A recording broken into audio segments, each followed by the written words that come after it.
call it the big time. Got your name in lights. Now you're gonna shine. Got them in your sights.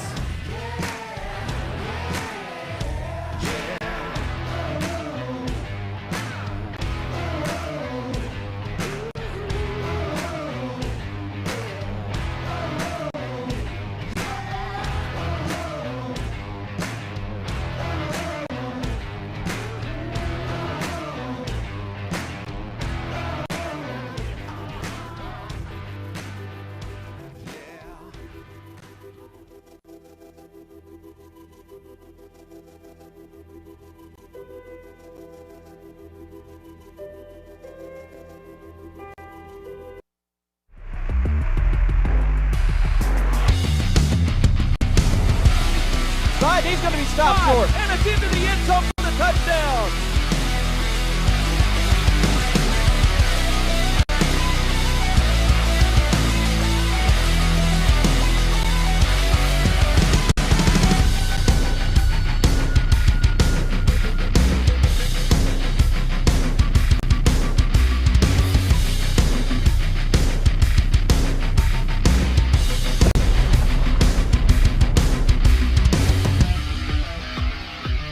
Welcome to Mustang Panther Stadium, where Texas high school football is back.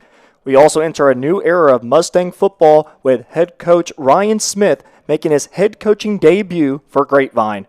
They take on a talented Frisco Wakeland team who has made the playoffs 12 straight years and has made it past the first round the last 4 seasons.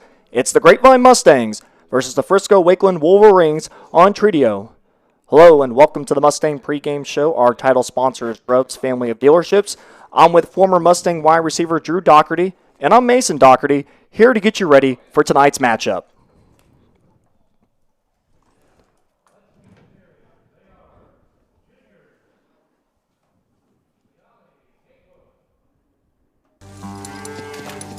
American Power. Texas Drive. Classic Chevrolet. Number 1 in the world. Limited time. A special selection of new Chevys. More than anyone. All priced below market value. Plus, pre-owned values are up again. We're paying top dollar for trades. You could upgrade to a lower payment. Get started now at ClassicChevrolet.com.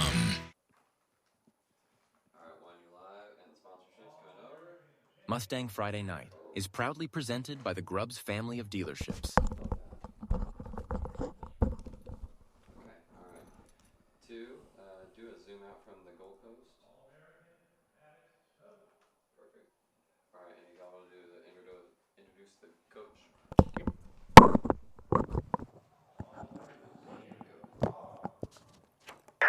All right, welcome back to the Grapevine Mustang pregame show presented by Grubbs Family of Dealerships. We have a special guest here today making his head coaching debut for the Grapevine Mustangs, head coach Ryan Smith. Coach Smith, welcome to Grapevine. I appreciate it, man. I appreciate you guys having me on. This is such a cool platform where we can kind of enhance, the experience for our fan base and kind of shows the level of professionalism for our program. So I'm really thankful for you guys. I appreciate it. Absolutely. We're excited as well. Well, take us back to practice this week. I'm sure the excitement is at an all-time high, some new life, new blood as you prepare for week 1 against Wakeland. I think it's interesting. I think excitement is, a good word for it. But, it's easy to be excited in spring ball. It's easy to be excited in fall camp. It's just excitement. It's not expectations. So now excitement has to kind of shift gears to expectations, right? So we feel like we've done a good job of getting community buy-in, of creating an environment of inclusivity for our parents and for our fan base. Being a part of it. We've done a great job with our social media of kind of building that brand. So we feel we're in a good place, but we're also at the place where the dial kind of turns to expectations. And it's a different type of pressure. There's the pressure to get better. Now there's the pressure to get better knowing that there's a test at the end of the week, right? So We feel like we've had a great week. We feel like we put our best foot forward, and we've done a good job of just kind of itemizing what we think we do well, based on what Frisco Wakeland's given us defensively and how we can leverage that and do the things that we do offensively. And then, defensively, I think Coach Malls and that staff, that half of the staff is doing a good job of making sure they play within who we are. Here's what I believe. I believe offense is identity, meaning we have to identify what we are. Are we a space team? Are we an RPO team? Are we a gap scheme team? Are we a zone scheme team? What is that? Defense's mentality, meaning they're going to play either high pressure, a lot of TFLs, a lot of sacks, a lot of turnovers, or they're going to play safe and sound, gap integrity, edge contained, sound in the back end. And based on who I know Coach Moss to be, because we've been together so long, he's exactly where he would want to be in his install process of the season. So feel really good about it. Coach Coach's doing a great job with our special teams. I think we're going to be able to create advantages there. So, excitement, yes, but the switch has to happen, and we have to start meeting expectations. Well, Coach, let's talk about a couple of players that we want to highlight here in the pregame show and probably throughout the season, too, based off their performance level. You have Jalen Holmes, with the experience that he had from last year, starting quarterback. What have you noticed about him leading up to week one? He's a team guy. Everybody loves Jalen. He's a great guy. He's got a big heart. And the thing that he's been able to adapt to is we've been, working through some mechanical stuff with quarterback play. And, it's just a totally different mindset for him. And I think he's doing a great job with that and really kind of maximizing that, taking what defenses are giving him and reading through things. There's a lot of parallels to what they were doing systematically because everything's a read, right? In triple option or in the base system. Well, everything is an RPO game as well. So it's just identifying those read keys and making them wrong and making us right. So Philly's had a good fall camp. There has been some growth in third level attack game and, deep progression type passing game that he's had to kind of, speed up the growth process of that. And I think he's done a good job. Well, switching over to the other side of the field, you got Luke Gormley, who had a fantastic year last year at that linebacker position. Very physical linebacker, really pops on film when you watch Grapevine from last year. What are the takeaways that you've had from him so far? What have you learned from him leading up to this week? Phenomenal leader. He is that guy. Plays things really well. The biggest thing I think he does is he communicates so well and keeps everybody else kind of lined up as well. Does a good job. With his size, strength, and his speed and explosiveness, he can play sideline to sideline. He can do those type things. Colleges are starting to see that. So it makes it a really unique, cool opportunity for him. We're expecting him to be the alpha. We're expecting him to go out and kind of be that leader and be that guy and set what we call Stangs standard, and play at that Stangs standard and make sure he honors where we're at and make sure that, unfortunately that's the deal with leaders. You have to maintain the standard. So that's kind of our expectation of him. We know he's going to be a great player. We know he's going to make tackles. We know he's going to fit things right. But his ability to communicate and make everyone else right, that's what sets him apart.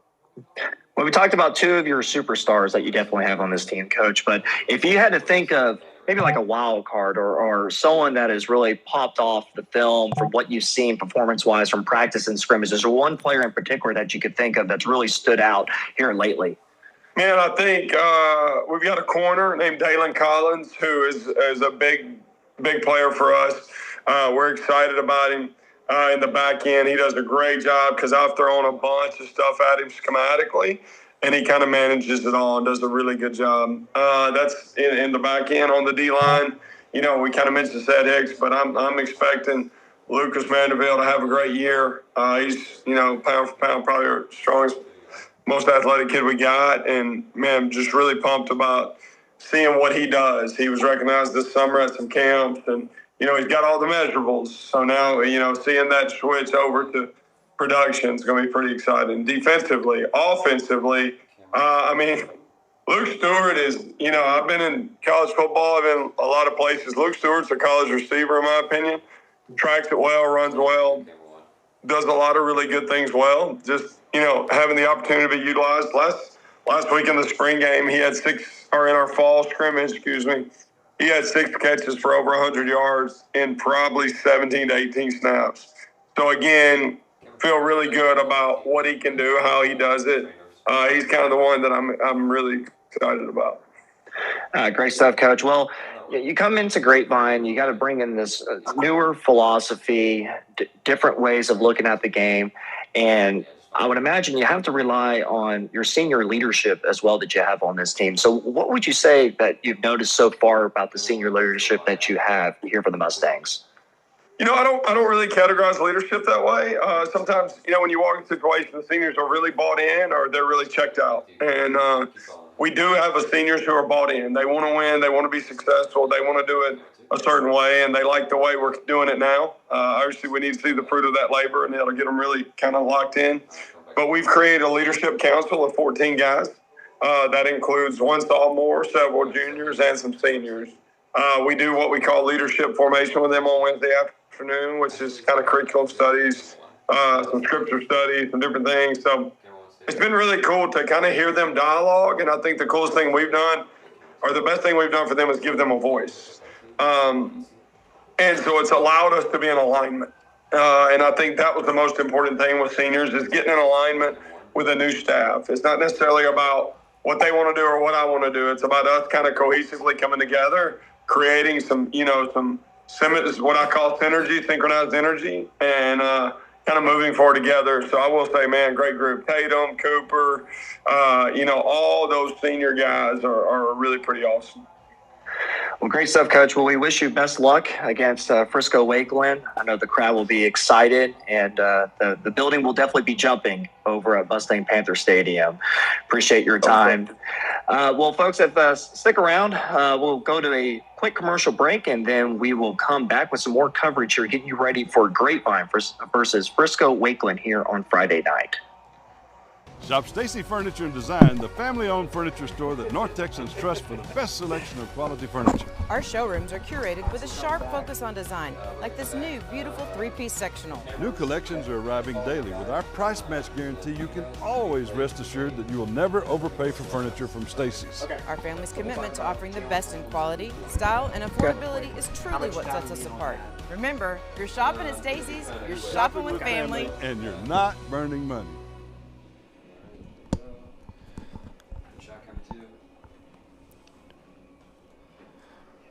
We'll do this and this, and we'll be kind of, not to rush it, but we'll just kind of be quick to it, not too much conversation.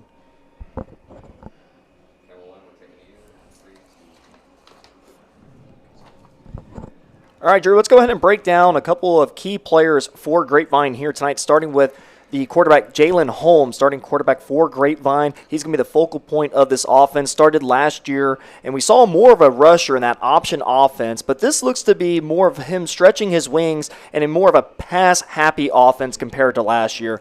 Coach Smith said he has nothing but own that number one spot at the quarterback position this offseason. How can that type of confidence impact a quarterback in a new system?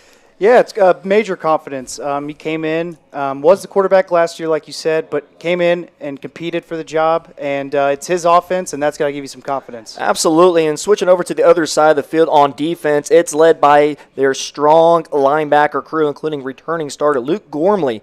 He really pops out on that film with his physicality, going against a quarterback in Jaden Maples who can escape the pocket at times and not afraid to take off and run with the ball like Grapevine fans saw a lot of last year against this Wakeland team. So how important is it, Drew, for a linebacker like Gormley to contain him on those big runs? Yeah, absolutely. You want to play complementary football and keep him inside the pocket and keep contained, especially on those third downs, those drive survivors plays.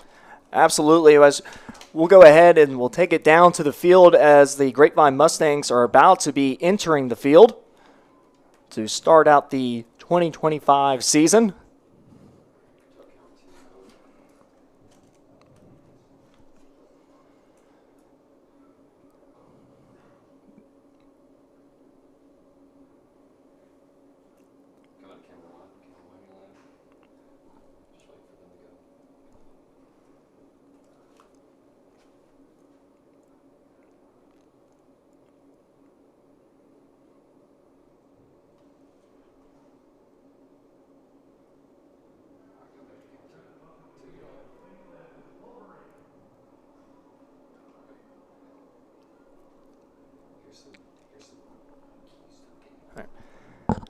And let's go ahead and let's talk about some keys to the game as Grapevine gets ready to enter the field. Here tonight, you have to look at it being the first game of the season, possibly some penalties that might come up. Definitely the coaches want to try to keep the sloppiness down to a minimum here. Yeah, absolutely. And you know what? Special teams plays a big factor in every game, but especially the first game. So we'll have to see how they come out. And, yeah, exciting. Well, we'll be curious to see how the offense rolls out for Grapevine, that tempo. We saw a lot last year of that triple option offense, but here tonight, there's going to be what Coach Smith has said, a lot more options on each play that they can do, a little bit of a flexing option, if you will. So we'll see how that tempo goes here tonight. Yeah, they're excited. Gives the players the opportunity. Yeah, for sure. And here comes the Grapevine Mustangs entering the field here at Mustang Panther Stadium.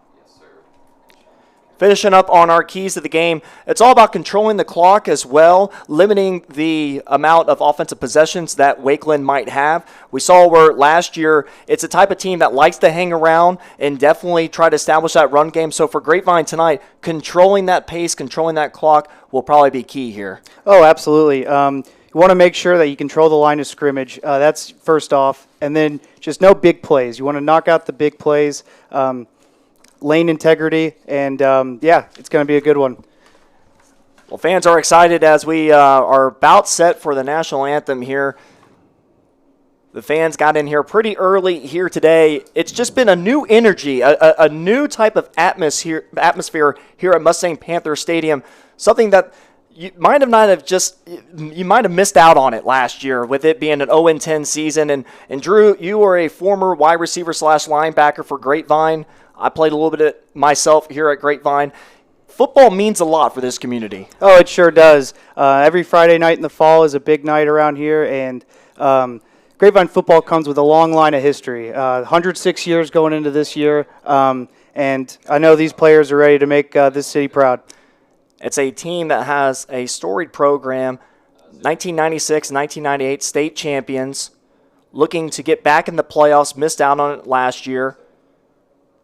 But for Grapevine in the community, there's just been that new energy, and you see it from driving around in the community, and Coach Smith has a lot to do with that. And when you have a new coach, he likes to bring in a little bit of his own flair, but at the same time, too, the Booster Club and the fans have really opened him with open arms. Oh, yeah. No, I would expect nothing less with this community. I know they're excited, and they're going to get a good show and excited for the rest of the season. As we have the captains down at midfield right now.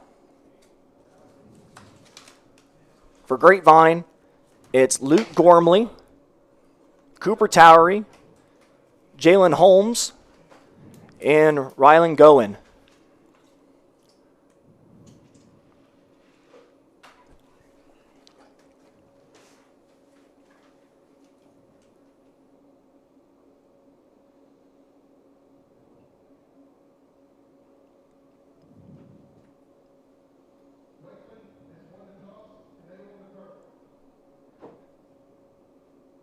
So it looks like Wakeland will choose to receive the ball in the second half. So Grapevine, we talked about that offense and that offensive philosophy that head coach Ryan Smith wants to employ. Well, he'll get an opportunity to do that here to start the season.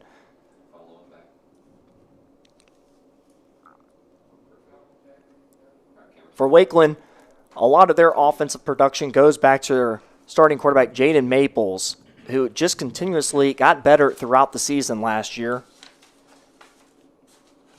as he was one of the captains tonight.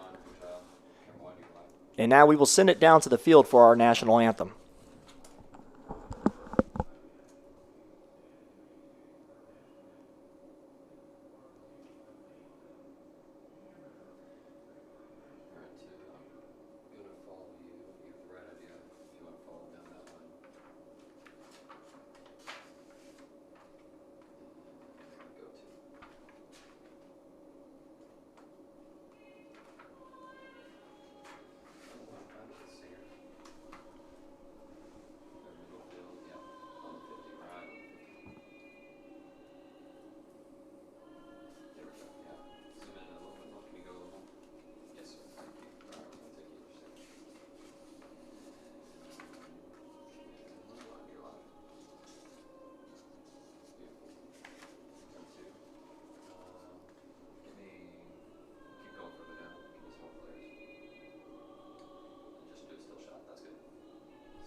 And we welcome you to the season opener here at Grapevine, Texas, where the Grapevine Mustangs will take on the Frisco Wakeland Wolverines. It's a Grapevine team with new life coming off their 0-10 season last year, taking on a Wolverines team that finished 8-4 last year and going 6-2 in district. They finished third in that tough district of theirs, including teams like Frisco Lone Star and Frisco Reedy. They won their first round of the playoffs last season against Newman Smith in Carrollton before losing in the area round to state run-up Highland Park. Well, temperatures have actually been very gracious to us here at the end of August. For down here in Grapevine, about 81 degrees. Just, if anything, maybe a slight gust of wind at most. Grapevine is going to receive the kickoff to start tonight. Kicking for the Wolverines is going to be Cameron Warner. So, Drew, your former player for Grapevine, this has to be a pretty exciting moment for not only you to see, but also the community as well. Oh, yeah, no doubt. It's always exciting for the first game of the year and fixing to kick it off here. And we are underway here on Friday night in Grapevine, Texas. And that kick will dribble into the end zone, so it'll be a touchback, and Grapevine will start at the 25-yard line. Starting quarterback for the Mustangs is Jalen Holmes, the 5'10", 200-pound senior, along with starting running back Jake Graham. And at tight end, it's Brady Kays. And then the wide receivers, Brody Hunter, Rylan Goen, and Luke Stewart. Offensive line, left tackle, Jackson Wakisha. At left guard, Andres Garcia. At center, Will Mason. At right guard, Hunter Lux. And at right tackle, Tayden Sneed.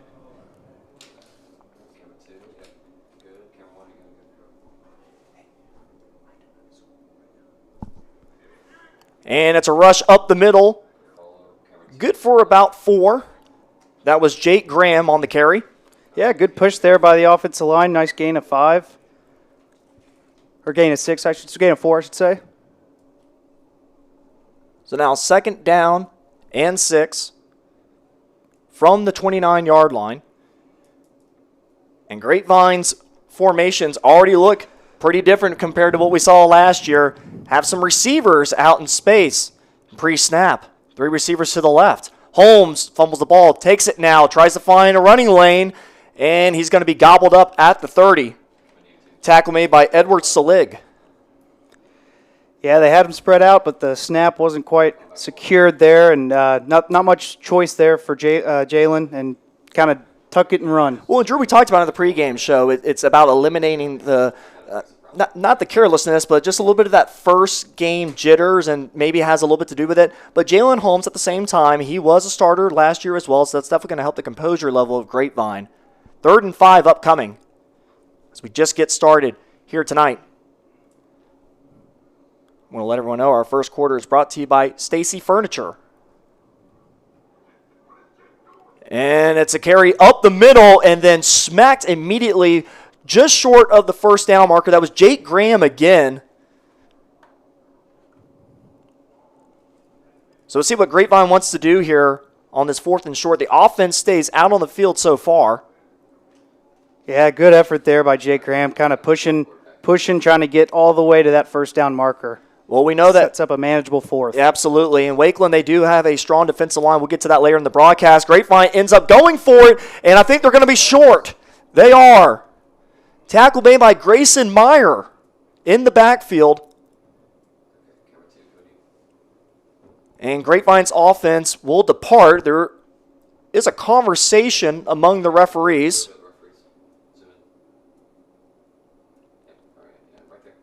And they're going to say it's Wakeland's ball. Turnover on downs. 4th and 1. Wakeland's D-line was able to push the line of scrimmage and get a stop and turnover on downs. You know what's funny, Drew, when we watched the tape from last year between Grapevine and Wakeland, Grapevine had that same opportunity in the first quarter, right around that same level of play, right around the 30 or so, where they chose actually to punt it instead, and this time they go ahead and go for it. Yeah, it kind of shows you maybe the identity and by the offense and what they're trying to do here. That is something that Coach Smith has talked about from his offensive side, is building that identity he was talking about in the pregame show. So now Wakeland will take over. And it's a run up to the left side, and he's got daylight down to the 10 and knocked out of bounds just before the 5-yard line. That's Braxton Cole.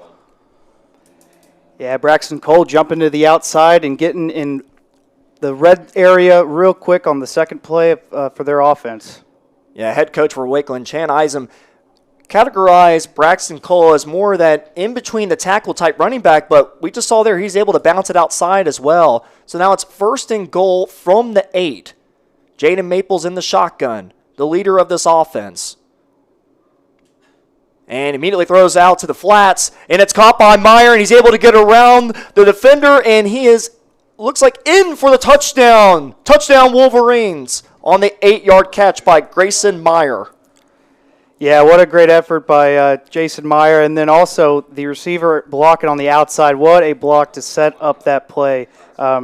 Lucas Magum, great block on the outside and getting his guy in the end zone. Yeah, it's really what makes that play work is that outside wide receiver blocking.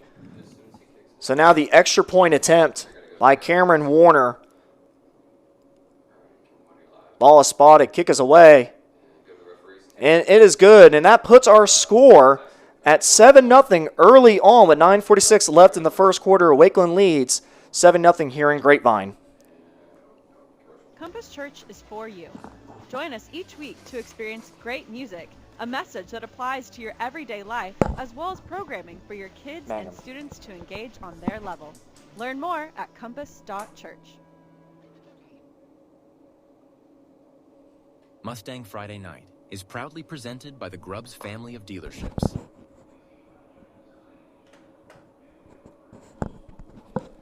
And we bring you back to Mustang Panther Stadium where Wakeland off to a strong 7-0 lead here early on in the first quarter.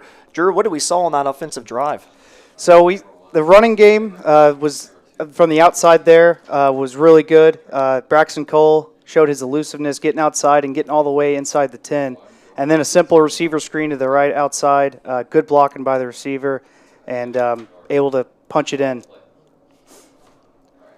Now it's Cameron Warner set to kick this one away for the Wolverines.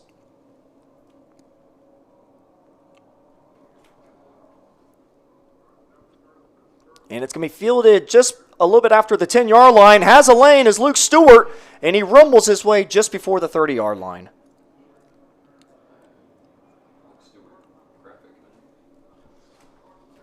So Grapevine's second offensive drive coming up next.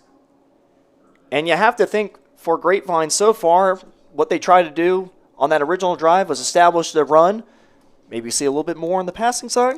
Yep. Oh, yeah, and it's early, so the playbook is, well, more than open. Yeah, maybe see if they get into the screen games with those lengthy receivers they have and, just keep moving those chains. Motion there by Luke Stewart on the left side. It's a handoff to Jaime Sanchez.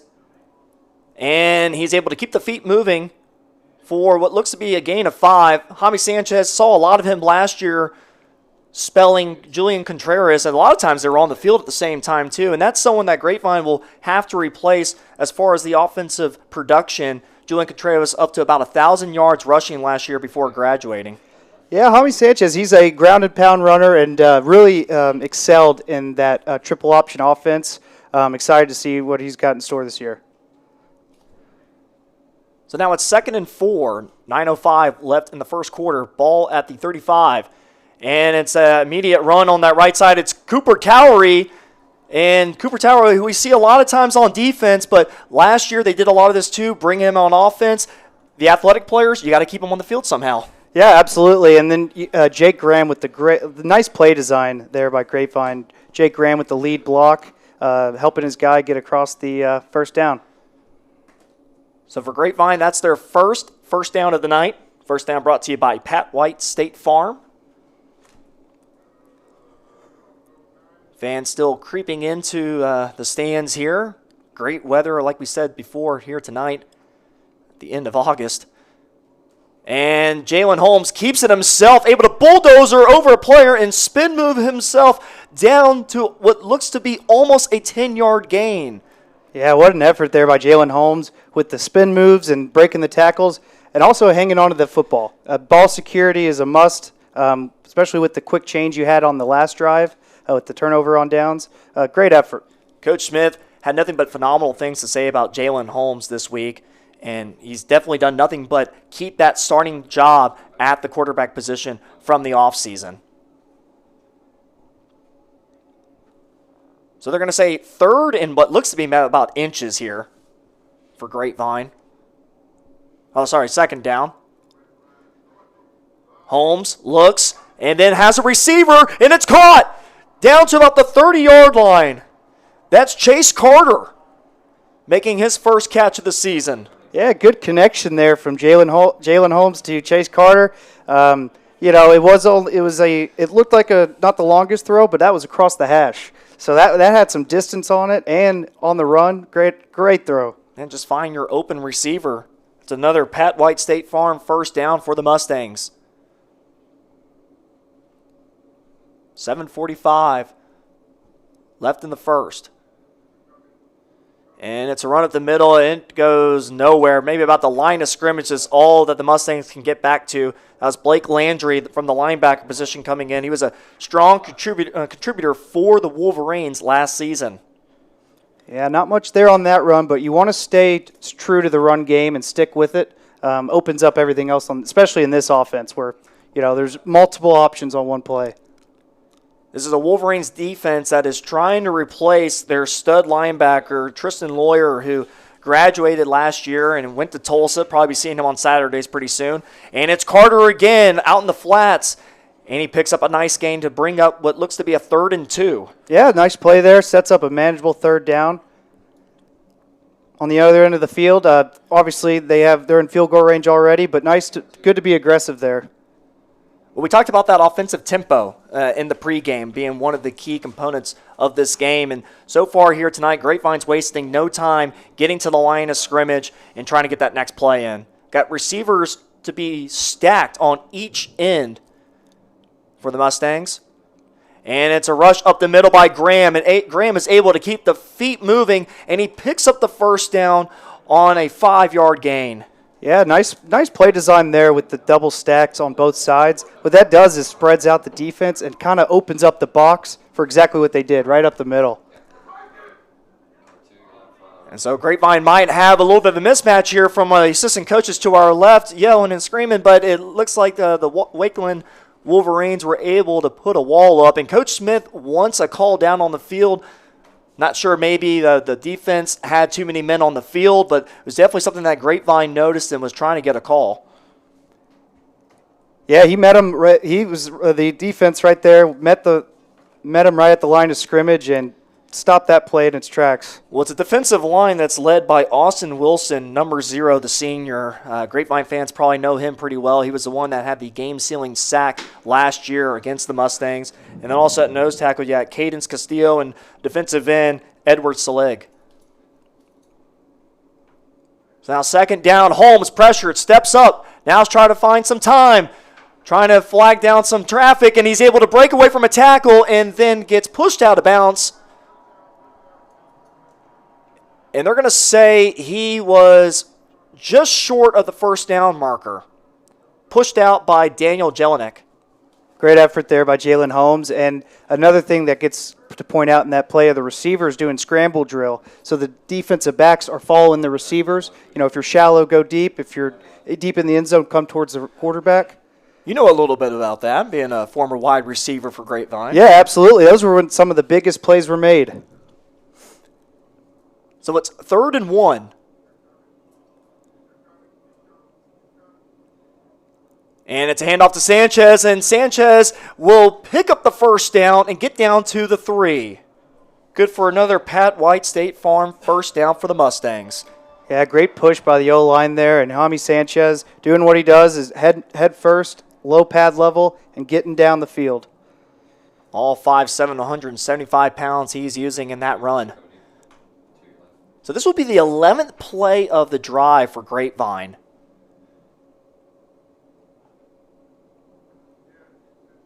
And that's what you want to see out of your offense, hanging on to the football. Under 5 minutes left in the first, and we have a flag.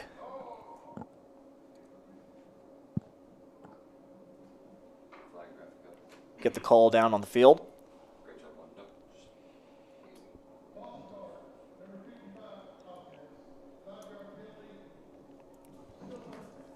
That was on Andres Garcia, the left guard. Getting too excited there, getting right before the end zone. Couldn't hold the water. Well, with Grapevine picking up steam and momentum, it's tough not to just sit back and not want to move forward as quickly as possible. Absolutely. That offense is ready to score the first touchdown of the year. So here comes that stack formation of Grapevines. We saw in the last play was a rush up the middle for a successful gain. We have motion now. Rylan Goen now coming to that left side. And it's Sanchez again. And he's, what looked to be stonewalled at the 5, but he actually fell forward down to the 3-yard line. Blake Landry there met him at the line of scrimmage, but Jaime Sanchez took him for a ride for a couple yards. Yeah, that was a great physical play by both players down on the field. Get some of that penalty yardage back as well. Absolutely. 2nd and goal from the 3.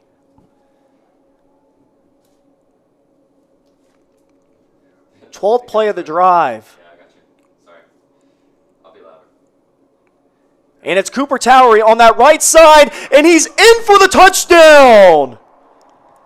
3-yard rushing touchdown for Cooper Towery as Grapevine's on the board. The two-way player, Cooper Towery, coming in and scoring the first touchdown for Grapevine's offense this season. It's kind of like that. Oh, you know what? It looks like we're going to actually come back on that one. It's a holding penalty. With those outside runs, those are easy to call for if you're referees. If you're hanging onto a jersey and somebody's trying to break to the outside. So now that is the second penalty on the Mustangs on this drive. Both of them been inside the 5-yard line. So that brings up 2nd and goal from about the 13-yard line. We've talked about week 1 jitters and trying to perfect your process. And here for the Mustangs, unfortunately, a couple penalties that have cost him some yards. Holmes draws back. He looked like he had a receiver there for a second, but threw it just a little bit too low on the ground for Jake Graham to scoop up. Yeah, a little swing route there for Jake Graham. Looked like the defense was there and ready for it, so I don't know if he would have caught it, if he would have gotten anywhere, but like the play design. Yeah, credit the Wolverines. Head coach Chan Isom talked about his defense getting around the ball. They have a lot of experience on this defense coming back from last year with 8 starters back. So now it's 3:25 left in our first quarter, brought to you by Stacy Furniture. 3rd and goal from the 13. Holmes draws back, has time, now rush, and he runs right into the teeth of the defense, unfortunately. Tries to keep his feet moving. Still does. It's like a rugby play down there, but then he's brought down at the 15-yard line. Pressure made by Dallas Preston. Yeah, Wakeland D-line, the presence in the pocket definitely was there, and not much options there for Jalen Holmes. So now in to kick this field goal will be Cade Moreland.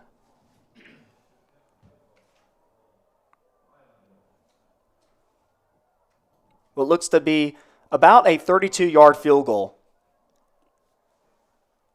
Ball is, it's a high snap, and the Goen's able to bring down that snap, and the ball goes through the uprights. Credit Rylan Goen, able to bring down that high snap, have composure, and give Cade Moreland a chance of kicking the ball right through the uprights. Yeah, what an effort there by Goen.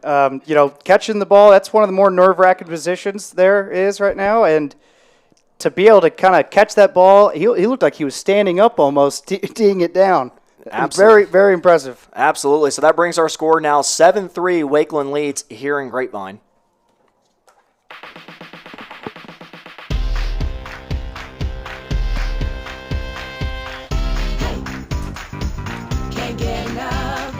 So just keep on doing updates. That's fine. It gives him something to talk about.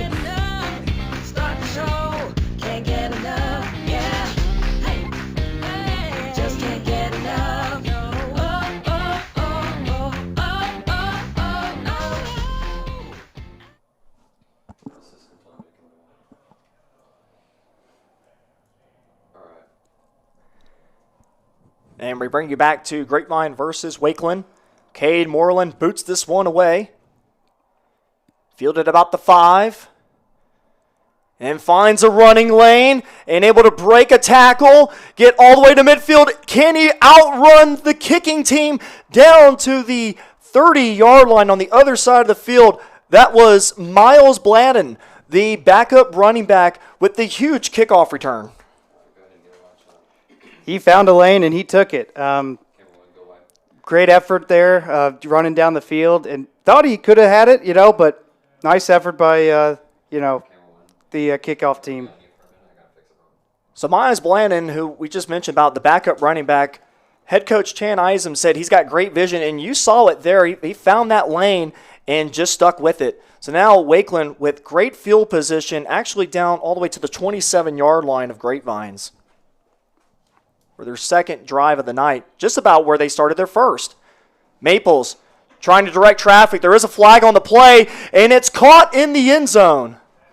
Touchdown catch made by Lucas Mangum. But there is a flag, and we'll see what the call is. Might be coming back.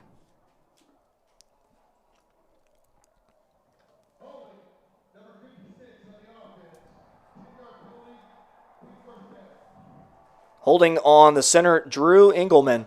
Well, now we have a chance. Let's go ahead and give you the starting lineup for the Grapevine defense. At defensive end, it's Lucas Manderville. At nose tackle, Cedric Hicks. And defensive end, Jake Cockerham. Linebackers, it's Harrison Bargy, Tatum Evans, Luke Gormley, Cooper Towery. In the secondary, it's Maddox Broyles, Jalen Carson, Dalen Collins, and Lano Randolph. Yeah, what a connection there from Jaden Maples and Lucas Magnum, although the penalty took it back. So now it's first down and 20. And it's a run up the right side of the field. Tackle made at the 31-yard line. Tackle made by Judah Johnson, who got a decent amount of playing time last year as well. More of that physical type of corner that you'll see on the field. You like to see that out of your corners, physicality, meeting the running back for that tackle, and they're still behind the line of scrimmage, so no big plays is the goal from this. Yeah, it's kind of a thing. It's kind of a thing in the past when you see corners being physical now. Not so much these days, but for Judah Johnson, he definitely is. Second down and 15 for the Wolverines. Maples has time, now pressured, throws to the sideline, and it's caught, but it's going to be out of bounds. Excellent play by Dalen Collins. Yeah, heck of a play there. Nice hit and the push out there, because that is not illegal. It used to be back in the pros a long time ago, but heck of an effort there, just pushing the receiver out of bounds. So it looked to be what was interesting, almost like a blue flag out on the field there from the Mustang sideline, but to no avail. We're going to keep going. But, yeah, Collins made a fantastic play. Head coach Ryan Smith described him as a crash unit, and sure enough, he did come crashing down to knock that receiver out of bounds. Yeah, technically sound play there. Just doing your job and keeping them from catching that inbounds. So now there's a flag. It looks like this might be delay of game.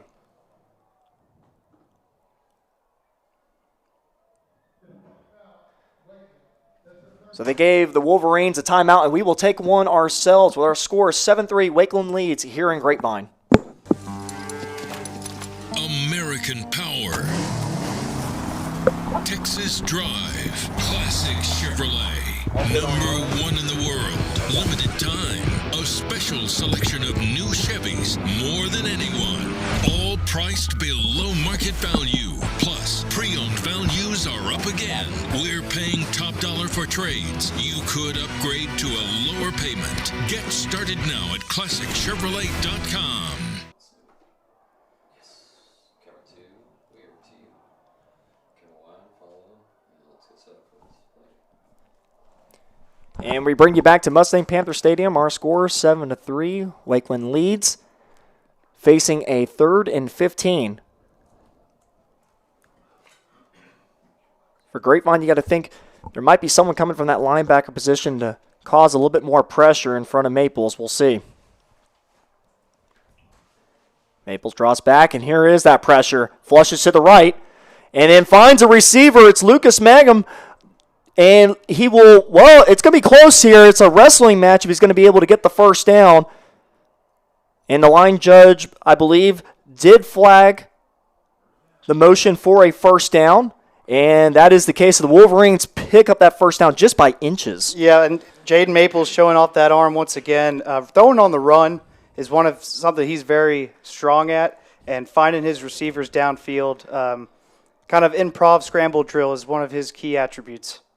So first down and 10. Yeah, Maples is no stranger to picking up yardage through the air. Had 2,804 of those yards last year.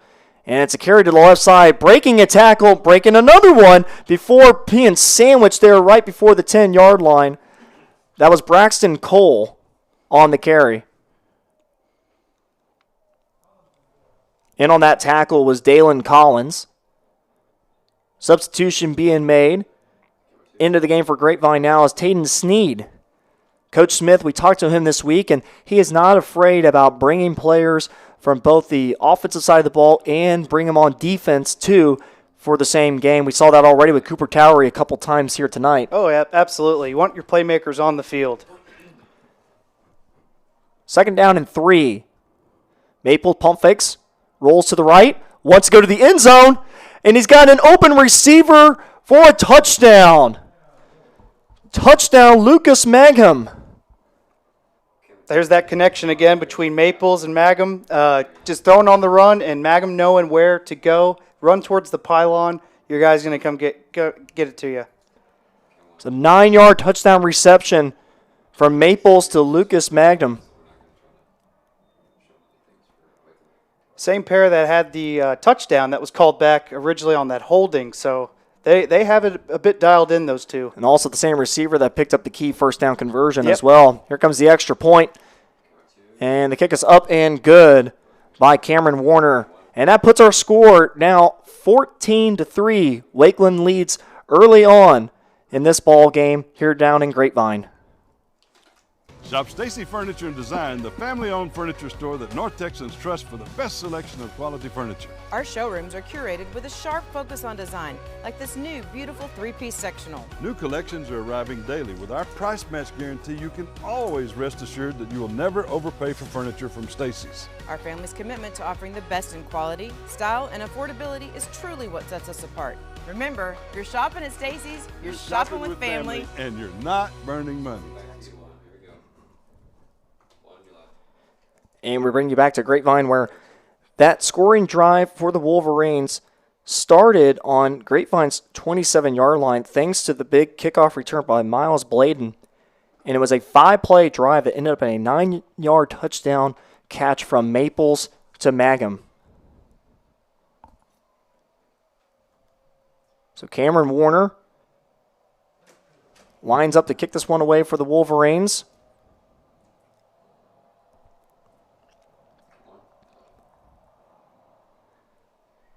And it's returnable. And it's Luke Stewart. And he falls down to about the 26-yard line. And that's where Grapevine will start this next drive with 10 seconds left in the first quarter. We talked about before the game how special teams was going to play a big factor in this one. You can see Wakeland's special teams is pretty dialed in on the kickoff and on the kickoff return from the last drive, getting the ball at the 30. Their offense has not had to go very far down the field much to start this first quarter. No, I mean, you think about it, turnover on downs for Grapevine on their first drive, and then, just as you mentioned, Drew, had the excellent field position off the huge kickoff return. So for the offense, it's been pretty easy for Wakeland and puts a lot of pressure on that Mustang defense, too, starting at that point of the field. So now it's actually Ty Johnson that gets some playing time. We thought there might be some rotation at quarterback, and the ball sails over the intended head of the receiver. That's Rylan Gowen. Coverage made by Cedric Thornton. Yeah, the throw there kind of in the middle of the hashes. Cedric, the receiver there, he kind of stayed up the hash and had two defensive players there waiting for him. Ty Johnson, 6'2", 190-pound senior. Head coach Ryan Smith described him as a long-rangey guy, throws it pretty well, getting his first action of varsity. Again, finds an open receiver this time and picks up the first down. That's Rylan Goen, who is the intended receiver on that last play, able to find a soft spot in the defense and pick up a key first down to close out our first quarter. So with that, our score after one, Wakeland leads 14-3 here at Mustang Panther Stadium. Compass Church is for you. Join us each week to experience great music, a message that applies to your everyday life, as well as programming for your kids and students to engage on their level. Learn more The at title sponsor? compass.church. Yep, gotcha. Life moves fast, but protecting what matters shouldn't be Mustang Friday complicated. Night is proudly presented by the At Grubbs Graymark family Insurance, of we make dealerships. home and auto coverage I simple. want to let everyone know that Grubbs and built Family around you. Dealerships are our title sponsor Old-fashioned tonight service, uncommon speed. in this matchup It's the Graymark between promise. Grapevine Visit and Wakeland to mygraymark.com start today the and learn more. 2025 season. Again, that's A mygraymark.com. non-district matchup, of course. Doesn't have any implications towards playoffs, but it sure can raise some confidence as you enter district play. Before you know it, Grapevine will be doing that here just in a couple of weeks.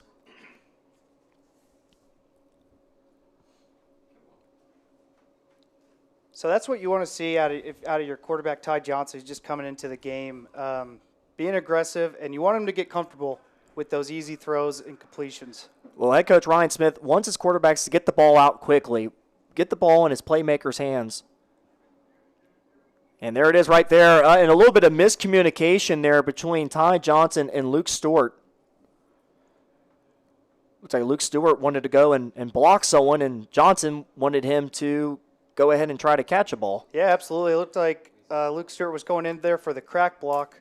Fortunately for Ty Johnson, the ball just floated over everyone's head there, and no interception or turnover.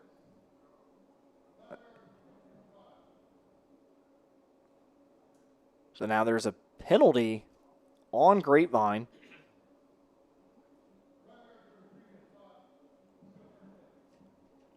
So they'll bring it back 5, but it'll still be first down for the Mustangs. We'll let everyone know that our second quarter is brought to you by Compass Church.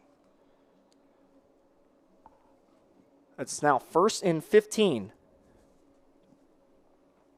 3 receivers to the left.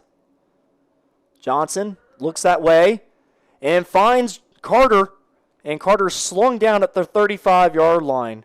Chase Carter has been active so far tonight. Yeah, good job there by Chase Carter bringing that ball down. He was pretty covered, but he was able to secure the catch. And nice throw by Ty Johnson there, throwing into that slight pocket. Well, you mentioned about it. You're getting your quarterback comfortable, and it's about making the easy throws, taking what the defense is giving you, and I think right now that's what he's looking for. So now it's 2nd and 11 for the Mustangs. And it's Jake Graham, and Jake Graham is able to bulldozer his way for a 4-yard gain. Tackle made by Daniel Jelinek, one of the star linebackers for Wakeland. His brother, Thomas Jelinek, a couple years ago, was an all-district linebacker for the Wolverines. A lot of good genes in that family pool. Absolutely. Yeah, good effort there by Jake Graham, hitting the hole and creating a 3rd and medium for this Grapevine offense. So 3rd and 7. Rylan Goen in motion. Leaves Luke Stewart all by himself. Johnson looks the way to Carter, and Carter is able to bring down the ball, gets immediately hit, but hangs on to it for first down. Yeah, heck of a play there from Ty Johnson and Chase Carter coming down with it. Kind of a little bit of traffic there to deal with, but moves the chains. Yeah, tackle made by Preston Lowry, but credit Johnson, nice little timing route, get it to your receiver, and right now the hot hand is Chase Carter. So first down and 10 from the 47. And it's a handoff, and it immediately, immediately gets shut down. Oh, no, there might be a fumble on the play. The play kept continuing, and it looks like there was a strip fumble, and Wakeland ends up with the ball. Oh yeah, so that's what you teach in the defensive rooms. You hold them up. If you hold them up long enough, the other guys come in and try to pull that ball out. They surely do that every day to start the practice. Ball security drills. You saw it right there. Yeah, it looks like Wakeland kept the ball carrier up on his feet, and to your point, Drew, just kept on knocking at the ball. And then sure enough, we get our first turnover of the night, and Wakeland takes over at the 48. And again, for the third consecutive drive, starting the drive on the Grapevine side. And it's a rush up to the left side, breaks a tackle, and then gets brought down a couple yards short of the first down marker. Again, that was Braxton Cole, who so far tonight we've seen a lot of. The running back committee of the Wolverines replacing the 1-2 punch that they had last year in Ivan Molina and Aiden Poole. Ivan Molina was more of that in-between the tackles type of runner, while Aiden Poole was more of that home run hitter. He was the same home run hitter that had the 55-yard touchdown run last year against Grapevine in the first half. 2nd down and 2. Maples pressured. Keeps his eyes downfield. Now wants to go ahead and take off himself. And he's brought down right about the first down marker. Tackle made by Tatum Evans. Yeah, good job there. They got the first down, but good job there by the Grapevine defense, keeping them in front of you. Jaden Maples is a dangerous runner, especially when he gets outside the pocket. So, you got a new set of downs, but good job by not making that play bigger than it could have been. Tatum Evans, coming from that linebacker position, has experience at both linebacker and defensive end. Just speaks to how athletic he is. As a former second-team all-district player. One of the leaders on that defense, especially that linebacker core. That's probably the strongest point of the defense for Grapevine. So it's 1st down and 10, but we have whistles.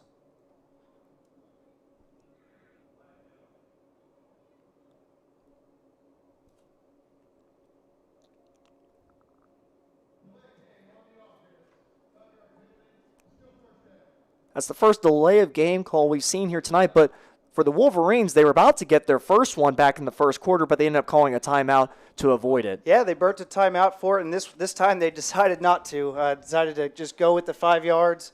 And, yeah, like you said earlier, first game of the season, got some nicks to kick out and clean out. It's week 1 for everyone. Yeah, absolutely. 1st down and 15 for the Wolverines.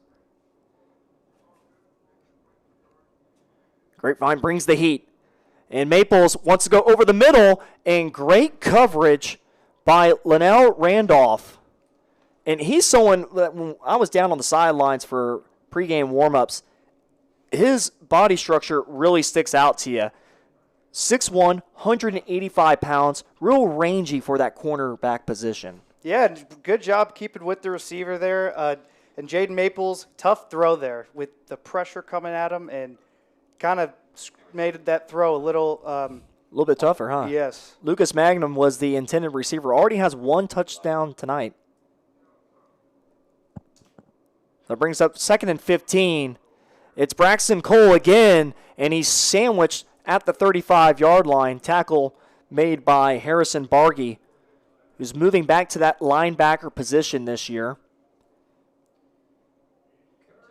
Yeah, Wakeland offense going with the run on 2nd and long, try to get some of that yardage back and set up a manageable 3rd down. It brings us to 3rd and 7. 7:45 left in the first half. It's been a pretty quick first half, might I add that myself. Maples wants to go to his running back, Cole. And Cole is brought down. An excellent tackle made by Tatum Evans out there in the flats. Yeah, heck of a job there keeping your contain. You know Braxton Cole wants to bounce outside and get some more yardage there, but heck of a job by keeping your contain and making him come inside, because when the running back comes inside, everybody else follows suit and comes and gets the ball carrier. Absolutely. Everyone to the ball carrier, and it's a lot easier when you bring the guy closer to you. Yes. You want those 10 other guys to come in. So 4th and 6, the offense stays on the field. Maples over the middle, finds his receiver, Grayson Myers, spins his way for a 1st down. Yeah, nice ball there by Jaden Maples. A little for the route, little over the ball route. Call that OTB. Nice, easy, and then once you catch it, you want to take that back foot and get upfield. 14-yard gain for the Wolverines. Cole finds a lane on the left side, stiff arms a man, keeps the feet moving, and is brought down just about the 5-yard line. Tackle made by Luke Gormley. Yeah, nice run there by Braxton Cole, and Luke Gormley here kind of brought the boom there on the end of that run. So now Wolverines go in tempo. First down and goal. And it's a rush over to that right side. Brought down about the 5-yard line. That's Tatum Evans on the tackle. Actually, no, that's Cooper Towery. You know, the only thing that you struggle with as a broadcaster up here in the booth, that 0 and that 8 like to play games with you as far as the numbers on the jersey. And the 0s becomes more and more of a popular number year by year. Yep. Second and goal from, they're actually going to say it the 6. 8th play of the drive upcoming. Maples has plenty of time. Wants to go to the end zone and finds his open receiver. That's Grayson Meyer on the 6-yard reception for the touchdown. Yeah, once again, Jaden Maples going outside the pocket, finding his guy on the run for a touchdown. For Grayson Meyer, that's his 2nd touchdown reception of the night, replacing the big shoes of Treadway, who was a star wide receiver for the Wolverines last year, who's now over at Toledo.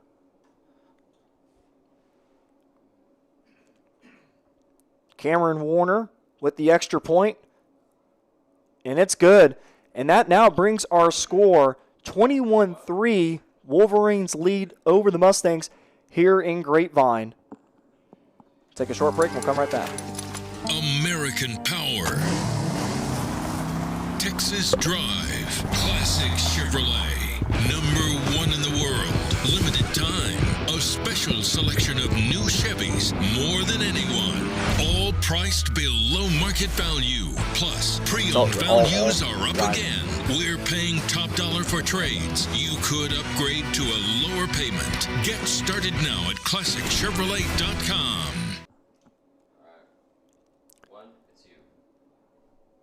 And we welcome you back. Our title sponsor tonight, Grubbs Family of Dealerships. And, Drew, we look at that touchdown drive by the Wolverines. It started on Grapevine's 48-yard line. 8-play drive ended up in a 6-yard touchdown catch from Maples to Meyer. But there's a common theme with that drive along with the 2 others. Yeah, the first 3 drives starting in Grapevine territory makes it a lot easier on that offense. And kind of the playbook's open, and you can really be dangerous, especially with the way Braxton Cole's running the football. It doesn't take many rushes for them to get in the red zone. Well, and credit that offensive line, too. That was a question mark for the Wolverines coming in. They have 2 sophomores on the left side of that offensive line, but so far tonight been making it work. And it's fielded by Luke Stewart. Tries to get around the kicking coverage. And he'll be right at the 25-yard line. And that's where Grapevine will start the next drive. For the Wolverines tonight, we mentioned about their defensive line being pretty well done, put together. Their linebacker position is not bad itself here. Starting at Daniel Jelinek, you got Cedric Thornton, who had 101 tackles last year, along with Dallas Preston and Blake Landry. In their secondary starting at the safety position, you have Drew Reed, who's filling in for the typical starter, Trenton McDaniel, who's hurt right now. Also have Preston Lowry, we mentioned about him earlier today. And then at the cornerback positions, you have Cam Johnson and Austin Liddell. Yeah, veteran group on the Wakeland defense. A lot of seniors. So now it's Jake Graham who turns the other way and is actually able to escape through the forest of Wolverines and get down to the 40-yard line. Good for a 15-yard gain. Great effort there by Jake Graham, running up the gut and keeping the legs moving. Yeah, that change of direction looked like the play at first wanted to go to the right. He ended up cutting upfield and found himself a lane. 5:30 left in our first half. Grapevine does have all 3 of their timeouts. Wolverines will get the ball to start the second half. Chase Carter in motion. And it's a pass to Chase Carter, and Chase Carter might have done the most common oopsies of a wide receiver, which is look before you have that ball. Yep. You get excited when you see in the corner of your eye all that green grass ahead of you. Good read by Jalen Holmes there. He had the outside linebacker there, Blake Landry, on the blitz. So Chase Carter there right there on the stop route, wide open. 2nd down and 10. There's some motion from the defensive line.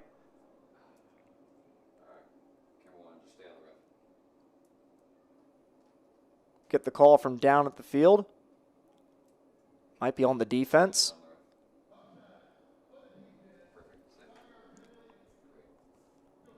And if you're Jalen Holmes, you kind of want to take a free play shot there, I'd imagine.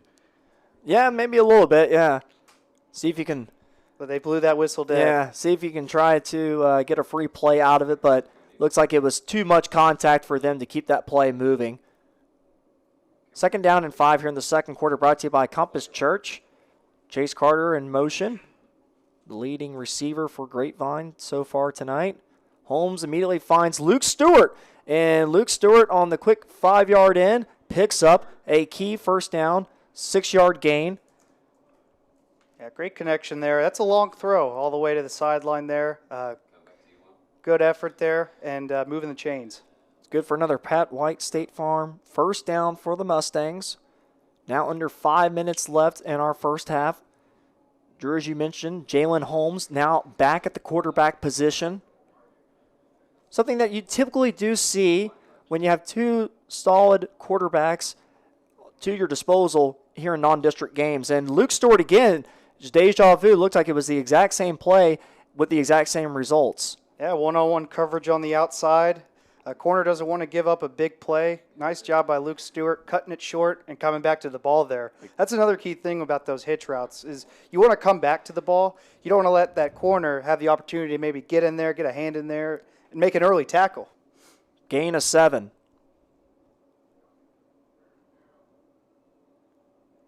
Holmes with Graham to his right.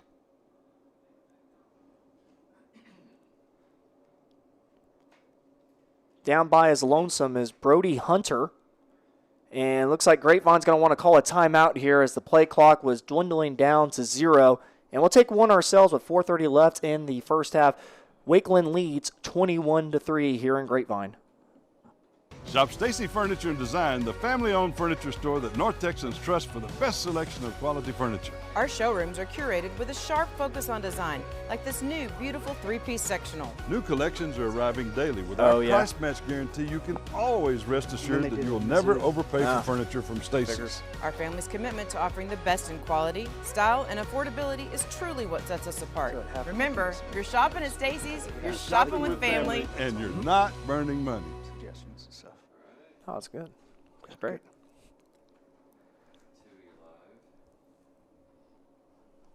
And we bring you back to this matchup between Grapevine and Frisco Wakeland. They have a little bit of history here. This is a fourth matchup between these two teams. Overall, the Wolverines lead the series 2-1. First game was back in 2022 where Grapevine won 49-28 to start the season. But last year, the Wolverines won the season opener 14-10 in Frisco. Yeah, that was a battle last year, and Grapevine's looking to make it quite similar battle back in this game. 2nd and 3, Holmes lets it loose, and it's going to be out of bounds. Pressured from behind. Was barely able to get that ball off. Pressure made by Blake Landry. Yeah, Grapevine offense there trying to take a shot on 2nd and 3, 2nd and 4. Imagine the biggest goal here on this third and short is get the first down and keep the offense on the field. Into the game now is Brady Kays, the tight end. Head coach Ryan Smith described him as a very physical tight end. 3rd and 4. Kays in motion. They run to that side. It's Graham. Follows his lead blockers, and he's able to pick up not only a first down. Oh, it's a fumble, but it's out of bounds. Gets knocked out about the 28-yard line. Yeah, good effort there by Jake Graham. The ball security looked like it popped loose there at the end. But nevertheless. Well, it might have held that ball, too, on the outside shoulder, which is what you're taught to do, of course. Yep. Gain of 10 for Graham. Graham, who had 118 yards rushing last season, on 41 carries, averaging about 3 yards a pop, 2 touchdowns. He is what Coach Smith has described as the lead cowbell running back for them this year. Graham, again, following that right side of the offensive line, able to push for a gain of 4. Graham was a little patient there, waiting for his blocks. That's what you want to see out of your young running back there. The patience and hitting the hole and reading the blocking. And yeah, good effort there. Nice gain on first down. Yeah, you mentioned about Jake Graham being young. Only a sophomore. Did get some playing time, as we just mentioned about his stats from last year as a freshman. This is going to be the 8th play of the drive for the Mustangs, with about 3 minutes left in the first half. Graham, again, on that left side, lowers the shoulder, and he'll be short by about a couple.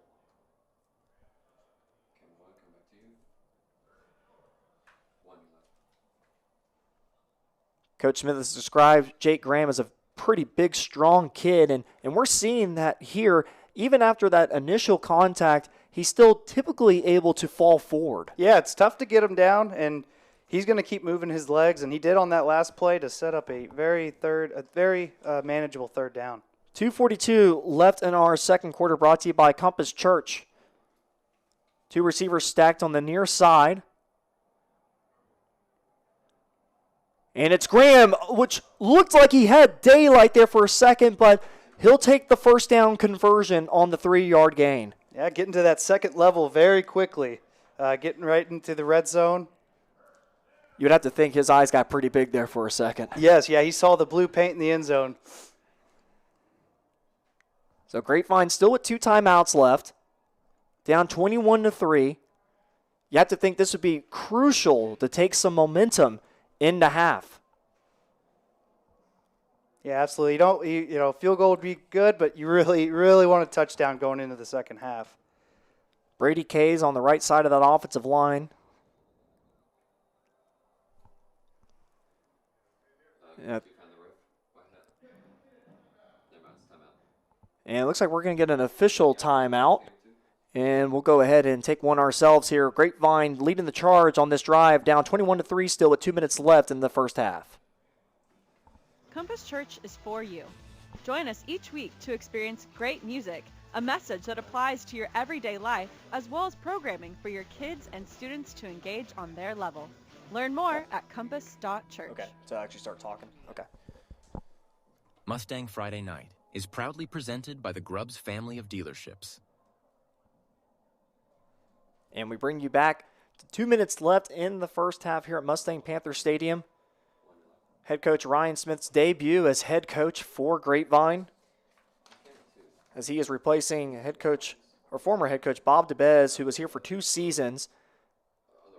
Head coach Ryan Smith was a former East Texas Baptist University offensive coordinator for the past season, was also having experience as an offensive coordinator for Midlothian Heritage back in 2022, where he helped them with an 11-2 record and eventually losing to South Oak Cliff in the 3rd round. He's brought a lot of energy, a lot of enthusiasm, and his community has really fed off that along with the players. So now it's first down and 10. And it's Cooper Towery who actually is in the game and ends up throwing the ball. And I think that was a forward pass, and the referee's going to say yes, and that's going to be incomplete. And so for Grapevine, they avoid a scare there. Yeah, good job by the Wakeland defense. You always want to assume that is going to be a fumble. So you're always going to pick it up and see if they'll let you take it back to the house. The last thing you want to do is just stand around and not jump on that ball. Head coaches don't like that one too much. Absolutely. So that now brings us to 2nd and 10. Jalen Holmes at the quarterback position in the shotgun. Picks up the low snap and is able to make a man miss. Makes 2 miss. Can he get into the end zone? He's trying to avoid the entire defensive unit of the Wolverines, and he's brought down at the 2-yard line. Jalen Holmes putting the dance moves on the defense there with the nice juke and just shedding the tackles and getting them in within the 2-yard line, I think. He looked like Mike Winchell from Friday Night Lights on that last run of the movie. Yeah, great effort there by Jalen Holmes. Both sides.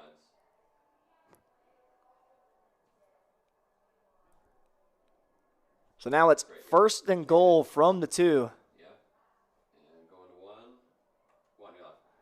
And it's going to be Jake Graham, and Jake Graham is able to find the end zone. And now that is the first official touchdown for the Mustangs here in the season of 2025. Heck of a drive by this Grapevine offense, and finishing it off with the guy who carried most of it, Jake Graham, going right up the gut. You saw the receiver spread out once again in dual formation. Opens the box up for Jake Graham to punch it in. So now it's Cade Moreland with the extra point attempt. Ball is spotted. Kick is away. There was some pressure there. He was able to get the ball off, but it's no good. And again, you have to give credit to the Wolverines for causing some pressure, but there is a flag on the play. Looked like the football may have had some backspin on it.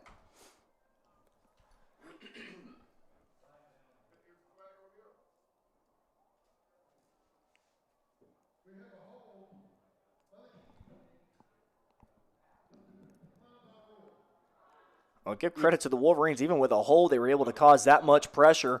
And with 1:28 left in our first half, now that brings our score to 21-3. Wakeland leads. We'll take a quick break. We'll come back out, and we'll try to finish this first half here.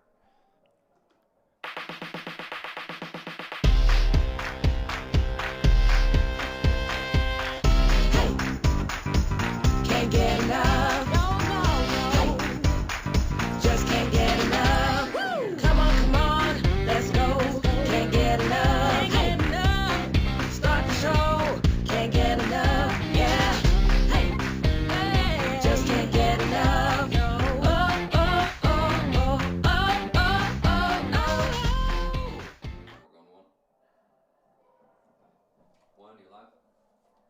And we welcome you back to Grapevine, where that Mustang scoring drive started on their own 26-yard line, and then 12 plays later ended up in a 3-yard touchdown run by Jake Graham, his first of the season and the first for the Mustangs this year.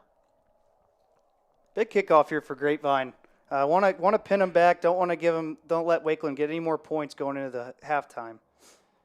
And it's fielded right about the goal line. And again, it's going to be a nice return for the Wolverines, as it was Miles Bladen again on back-to-back kickoff returns. He's been able to create some havoc for the Mustangs. But in this case, for the Wolverines, this is actually the worst starting field position they've had here tonight. Yeah, you'd think the defense of Grapevine here is going to, try to keep them from crossing that 50-yard line. And Wakeland's got, 2 timeouts, so they have, time to work with here. And the playbook is open. Yeah, and Maples can sling it too. Trout's back. Wants to go deep. He's got a man, and it's in and out of the hands of Lucas Magum.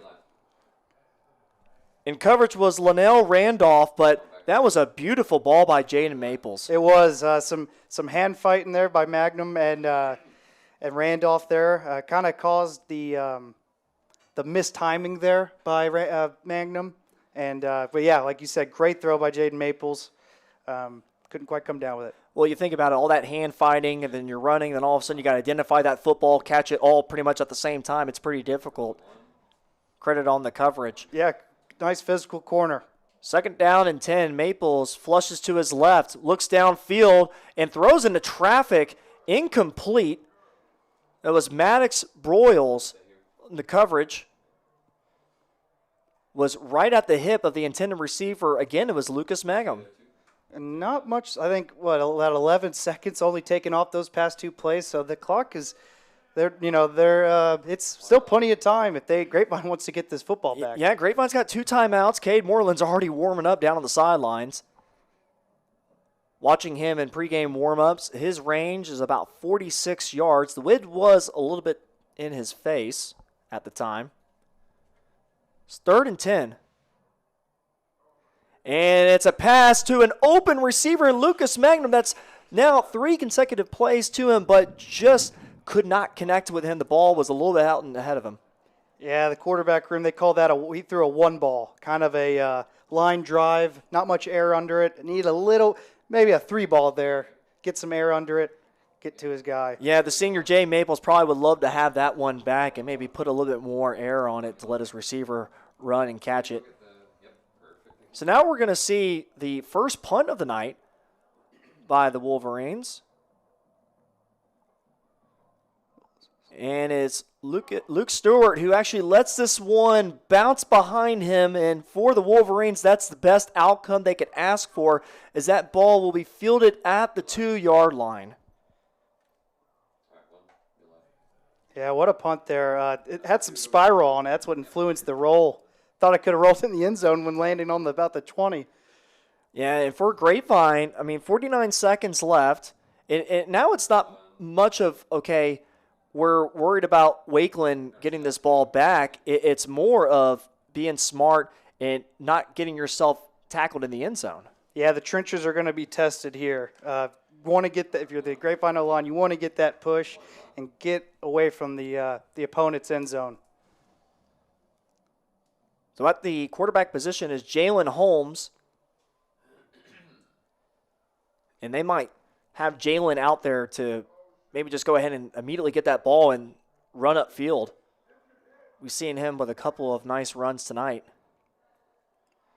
Actually, no, he goes ahead and passes it out in the flats and is able to pick up a little bit of breathing room for the offense. And now there's a flag that was thrown at the very end of that play,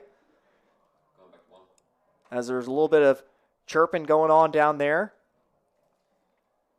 2, going to you. 1, find the head judge, white hat. And depending on how this call goes, this could actually be a pretty nice break for Grapevine. And let's see what the call is.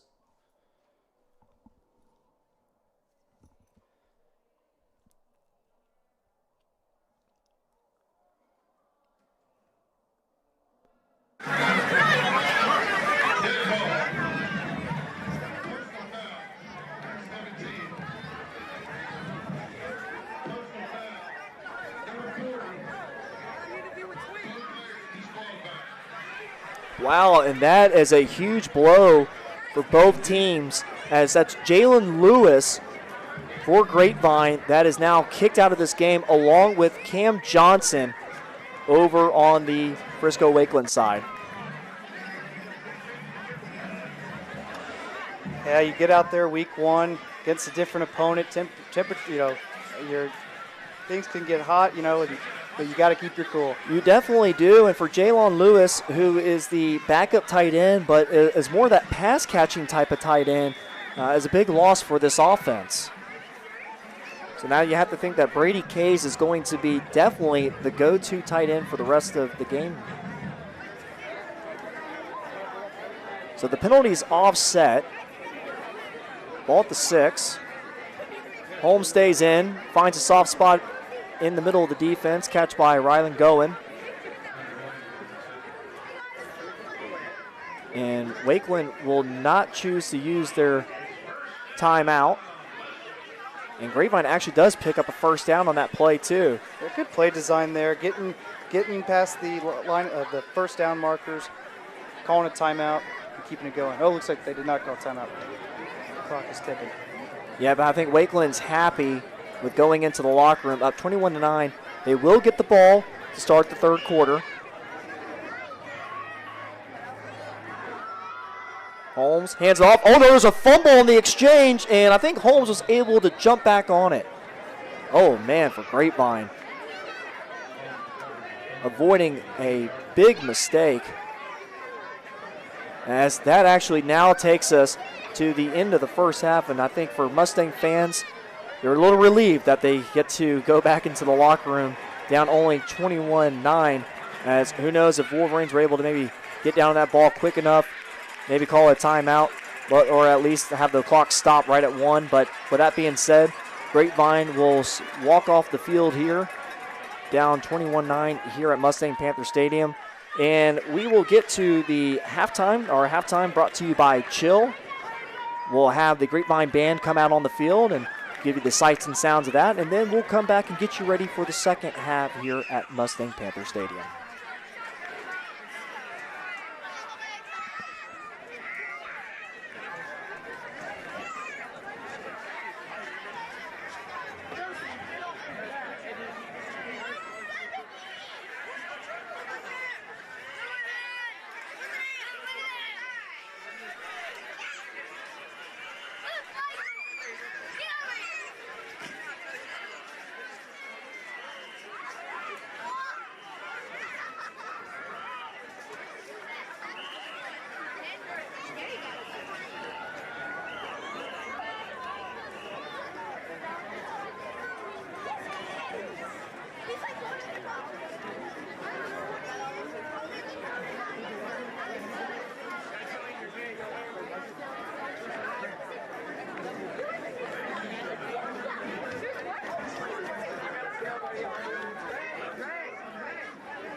They call it the big time.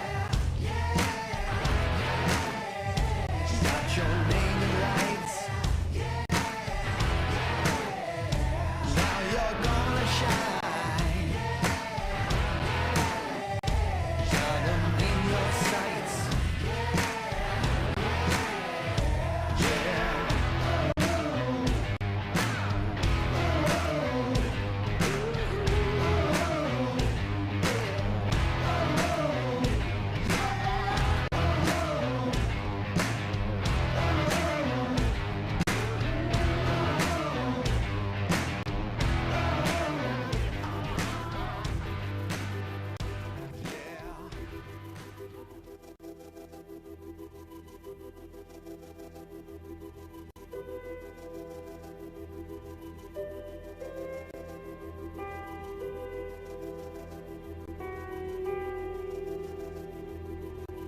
You wanna be great now. You're just trying to find a way out. I don't wanna tell you how to live, but I just don't want you to miss. And I don't mean to scare you. I want you to live, and I dare you to give this life all you have. Yeah, all you have.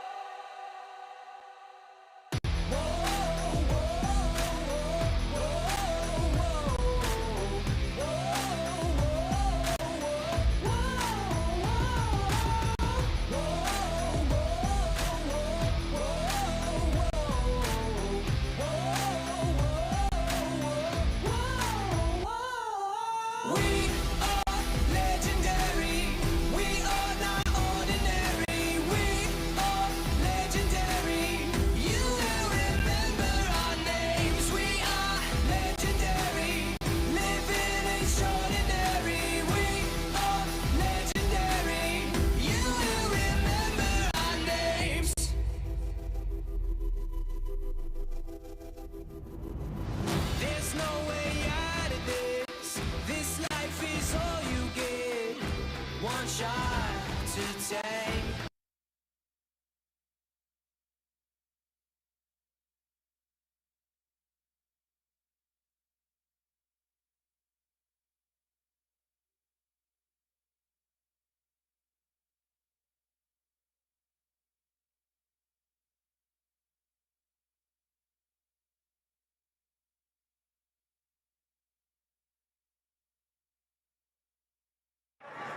American power. Texas Drive. Classic Chevrolet. #1 in the world. Limited time. A special selection of new Chevys. More than anyone. All priced below market value. Plus, pre-owned values are up again. We're paying top dollar for trades. You could upgrade to a lower payment. Get started now at ClassicChevrolet.com.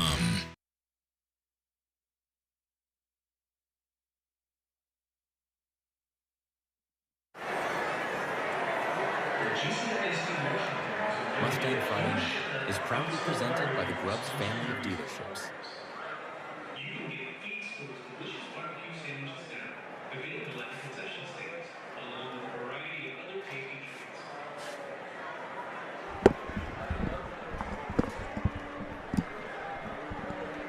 And we welcome you back to the second half of Grapevine versus Wakeland. Let's go ahead and give you some stats from the first half. Starting with first downs, Wakeland had 6, Grapevine had 12. Total yards so far, Wakeland had 123, and Grapevine actually had more at 190. Passing-wise, 53 yards of total passing for the Wolverines, while the Mustangs had 78. No interceptions thrown by either team here as Grapevine comes out on the field. Rushing-wise, Wakeland has 70 compared to Grapevine, 112. You can thank a lot of that to Jake Graham. We'll get to him here in a second. Penalties tonight, 3 for Wakeland.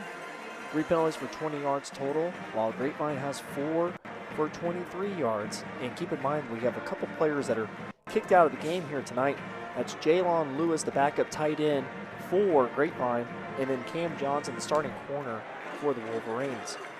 Turnovers here tonight, there's been one, a fumble that the Wolverines were able to recover. Individual stats right now, Jaden Maples, 6 of 11 for 53 yards and already 3 touchdown passes. Last season, he had 27, so he's well on his way to try to match that. Passing-wise for Grapevine, Jalen Holmes, 6 of 10 for 50 yards, and Ty Johnson, 3 of 4 for 28. And we also even saw Cooper Towery with 1 pass was incomplete. Mention about Jake Graham right now, he's got 14 carries for 62 yards, averaging about 4 yards a pop and also a touchdown. So, Drew, what can we expect here in the second half based off what we've seen so far? So the biggest key is going to be this Grapevine kickoff group. You want to make sure that they do not start, Wakeland does not start with the field position that they have. Well, and the ball actually plants down about the 15-yard line. The Wolverines are able to recover it before Grapevine gets their hands on it. That was Lucas Magnum with the recovery. That was a little bit of a scary moment there for the Wolverines. Kind of a deep squib, if you will. Kind of landed in that sweet spot in no man's land, and fortunately for Wakeland, they were able to get on top of that. Our halftime show tonight was brought to you by Chill, and we enter our third quarter, which sponsor is Classic Chevrolet. Now this is the deepest this offense, Wakeland's offense has started back in their own territory. So see if Grapevine can capitalize here. Yeah, you mentioned about that. The first 3 drives for the Wolverines started on favorable field position for them as they were able to pick up points that way. It's a pass immediately out to the flats and able to get about a 15-yard catch and run for the Wolverines. That was Grayson Meyer, who looks to be the go-to receiver this season. He had 56 catches, 814 yards receiving, along with 7 touchdowns. And it looks like we might have a flag on the play. Maybe the Wolverines were running just a little too quickly on that play.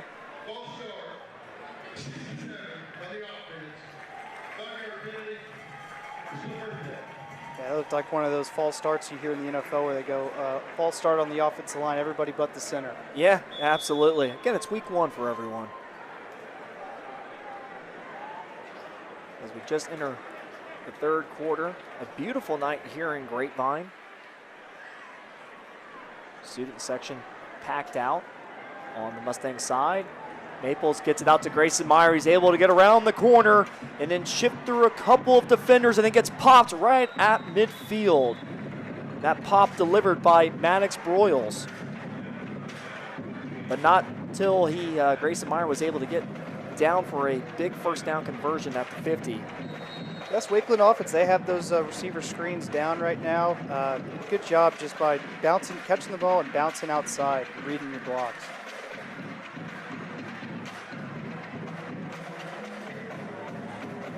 Now Maples in the shotgun. Has Cole in motion, gets the rock, gets around the edge, and pushed out of bounds for a gain of 7. Pushed out of bounds by Tatum Evans. You're seeing a heavy dose of screens to start the second half. And what that does is spreads out the defense. Kind of running sideline, just forces the defense to run sideline to sideline. Well, and the thing about the Wolverines, they have a pretty talented wide receiver group, and getting them out in the perimeter against any defense for that matter, they like that matchup. So now 2nd and 5. Maples pressured, and he's sacked by Cedric Hicks. Cedric Hicks immediately got into the backfield. Coach Smith described him as having a high motor, and those first 2 steps that he has makes it really hard for him to block. Yeah, absolutely. You saw those 2 quick steps right there on that play in the backfield before Jaden Maples had any idea. Cedric Hicks comes from a talented athletic family. His dad played D1 ball. Cedric Hicks actually plays lacrosse as well. So that brings us to a 3rd and 14.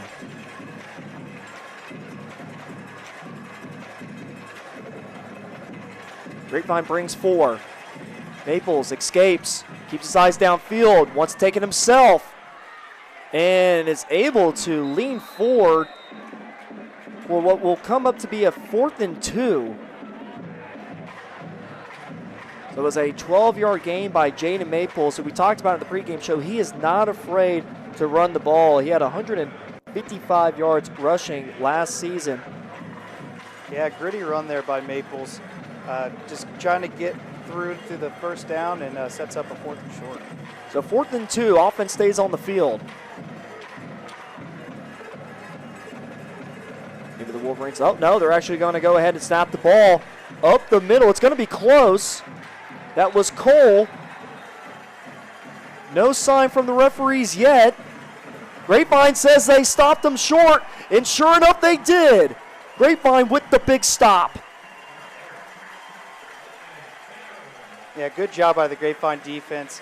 You know, they set him up with the field position back near the 20 and, you know, kept him from getting too far past the 50-yard line. Well, and you saw how that defensive line, along with those linebackers, we've talked a lot about the linebackers from the Mustangs. It's the strong point of this defense, but you got to give a lot of credit to that defensive line, all plunging there in the middle of the line of scrimmage and being able to stop the ball carrier, Braxton Cole, just inches from that first down marker. So Grapevine now takes over on their own 41-yard line.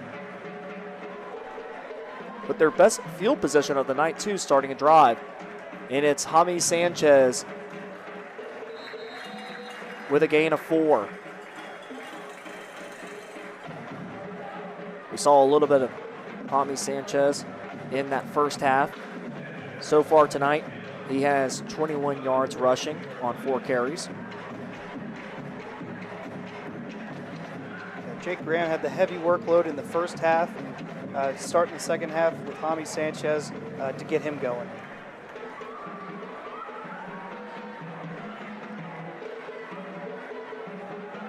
So Jaime Sanchez behind Jalen Holmes.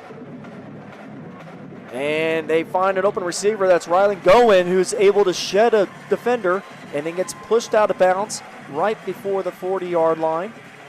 Good for a Pat White State Farm first down. Yeah, good job by Jalen Holmes. Quick release. You got to be quick decision. You got to be a quick decision maker there on that play. And sure enough, he was able to get the ball out to his receiver. So now Grapevine in the up-tempo to Sanchez. Oh, no, Jalen Holmes keeps it himself. He bounces out to the right. He's able to escape the defense, and he's brought down from behind just before the 20-yard line. Grapevine offense is getting in a bit of a rhythm. Nice run there by Jalen Holmes. Good for a gain of 16, and another Pat White State Farm first down. Again, Grapevine in the up-tempo. Holmes throws out to his receiver, and that's Rylan Goen.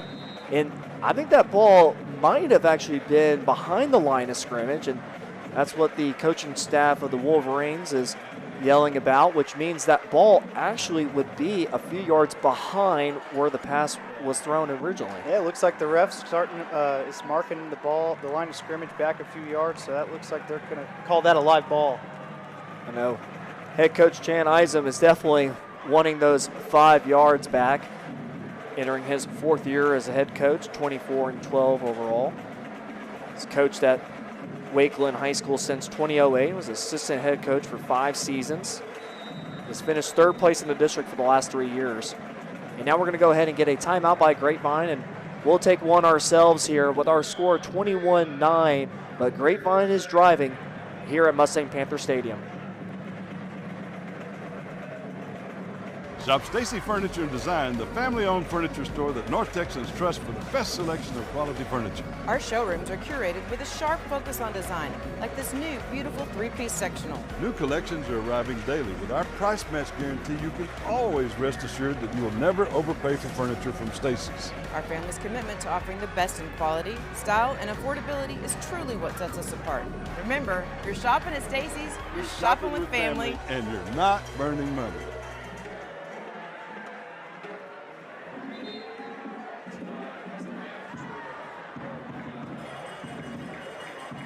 Grapevine is driving right now. After starting their best field position of their drives here tonight on their own 41-yard line after the turnover on downs. 2nd and 13. Jalen Holmes in at quarterback. Jaime Sanchez with the carry. Jaime able to find a lane, and can he get into the end zone? Oh, he's brought down at the 2-yard line.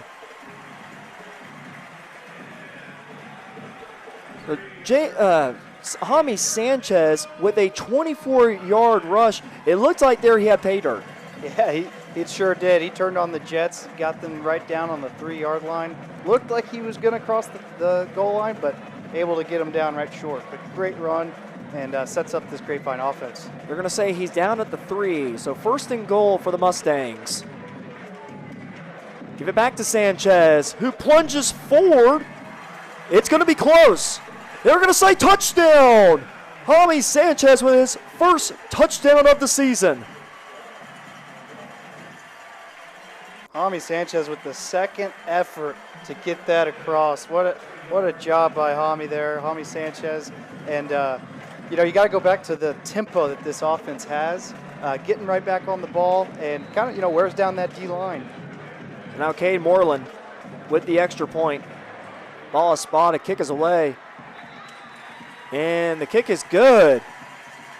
And Grapevine is right back in it. Coming out of halftime, getting the turnover on downs, and with the touchdown, now only down by 4, 21-16 our score. Wakeland leads here at Mustang Panther Stadium. We'll come back after a short break to bring you more coverage here in the third quarter. Compass Church is for you. Join us each week to experience great music, a message that applies to your everyday life, as well as programming for your kids and students to engage on their level. Learn more at compass.church.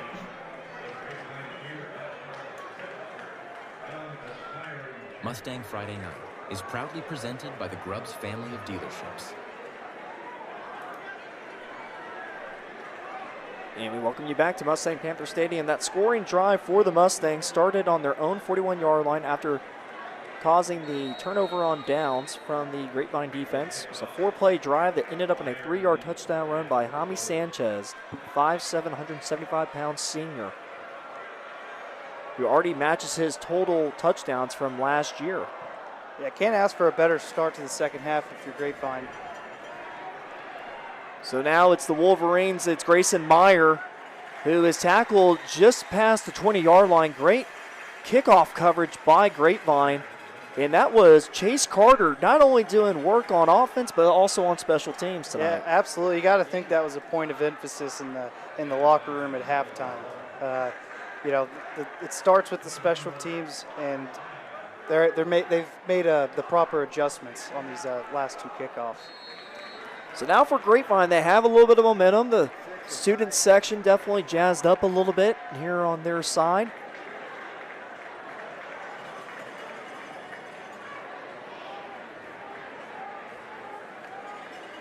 And it's a handoff up the middle and immediately brought down. It was Harrison Bargy at the linebacker position.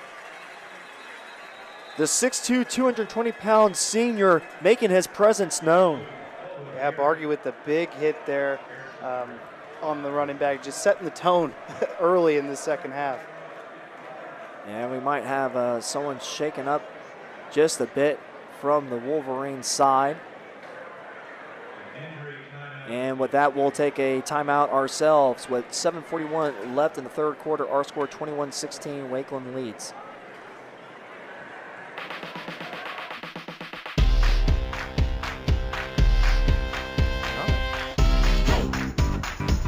Can't get enough. No. Just can't get enough. Come on, let's go. Can't get enough. Start the show. Can't get enough. Yeah. Hey. Just can't get enough.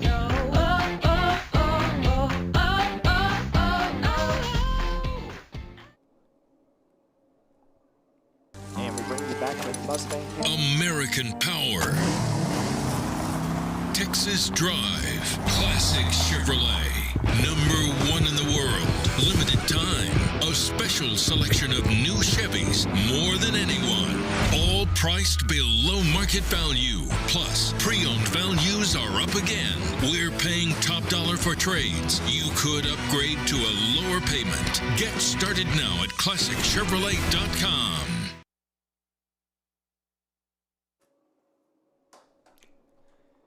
And we bring you back to Mustang Panther Stadium.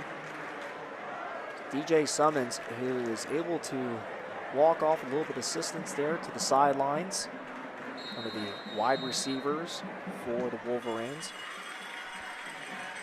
That brings us back to 2nd and 9. Mustangs send 4. Maples pressured. Barely able to get that ball off to Cole. Cole gets around the edge and is pushed out at the 25-yard line by Luke Gormley. Yeah, a lot going on in that play in terms of the receivers, a lot of different routes, but it looked like really that was the primary target on kind of a screenplay design. Give it to and have the front guy blocking. Yeah, it was Braxton Cole on that reception, and we've seen that now a few times where they like to try to get him on that bubble screen, get him out in space. He definitely has speed, but now it's 3rd and 7.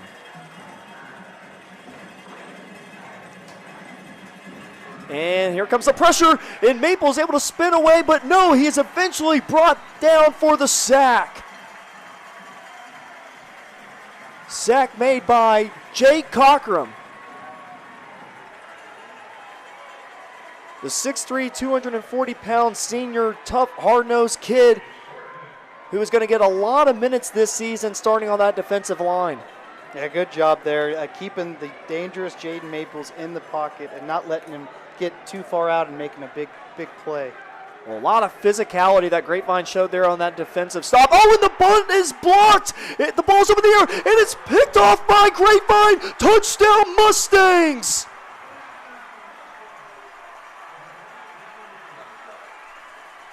Wow, how about that? It was Bradford Maxwell that came down after the punt was blocked. Now, there is a flag on the field. I think that flag was thrown after the play. Looks like they're going to get maybe a sideline violation. Possibly. Now the kicking unit is on the field for Grapevine. Oh man, what a turn of events here. Grapevine with all the momentum. I think this will stay. The referees are getting together here.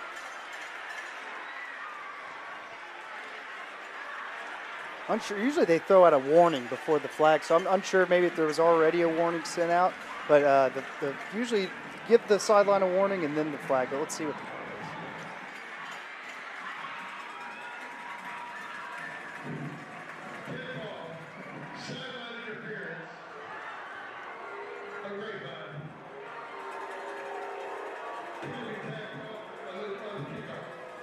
So, Drew, to your point, usually you see a warning being thrown before they actually call it. In this case, though, they skip the warning and give a sideline infraction to Grapevine. Now, the play stands, and to the referee's explanation there, the penalty will be enforced on the kickoff.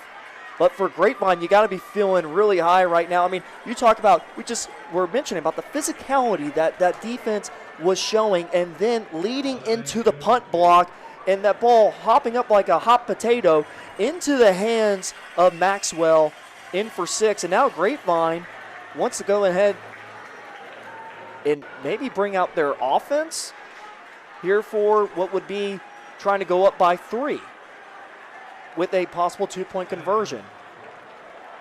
So that's Ty Johnson that's in there now. Takes the snap, and he's got a receiver. Oh no, it's incomplete actually. That was going to be a really tough grab for Jake Graham. So with that, Grapevine now leads 22-21 with 6:43 left in the third quarter. Folks, it's getting good here down in Grapevine. We'll take a short break and we'll come right back here with some football down in Grapevine, Texas tonight. Shop Stacy Furniture and Design, the family-owned furniture store that North Texans trust for the best selection of quality furniture. Our showrooms are curated with a sharp focus on design, like this new beautiful 3-piece sectional. New collections are arriving daily. With our price match guarantee, you can always rest assured that you will never overpay for furniture from Stacy's. Our family's commitment to offering the best in quality, style, and affordability is truly what sets us apart. Remember, you're shopping at Stacy's, you're shopping with family, and you're not burning money.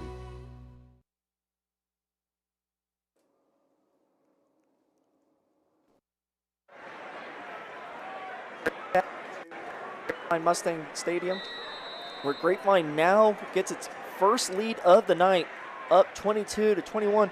I mean, Drew, this was a game that at half, 21-9, and I mean, Grapevine was able to get that touchdown towards the end of the first half, but the way that they finished that first half by almost fumbling it, giving it back to the Wolverines, there definitely was a pep talk by head coach Ryan Smith to get these guys to play with a lot more physicality and have a lot more success with it as well. Oh, absolutely. The energy is there on that Grapevine sideline, and you talk about a tale of two halves for the Grapevine special teams.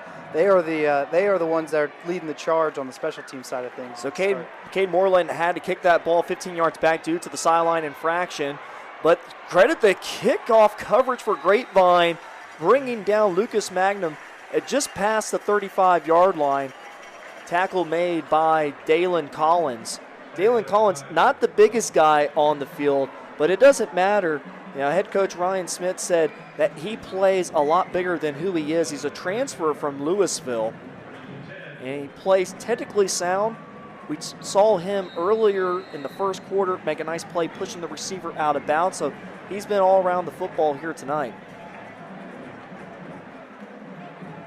So it's first down and 10 from 37 for the Wolverines. And they're able to get an initial push and keep the feet moving up to about the 41-yard line. Good for a gain of 4.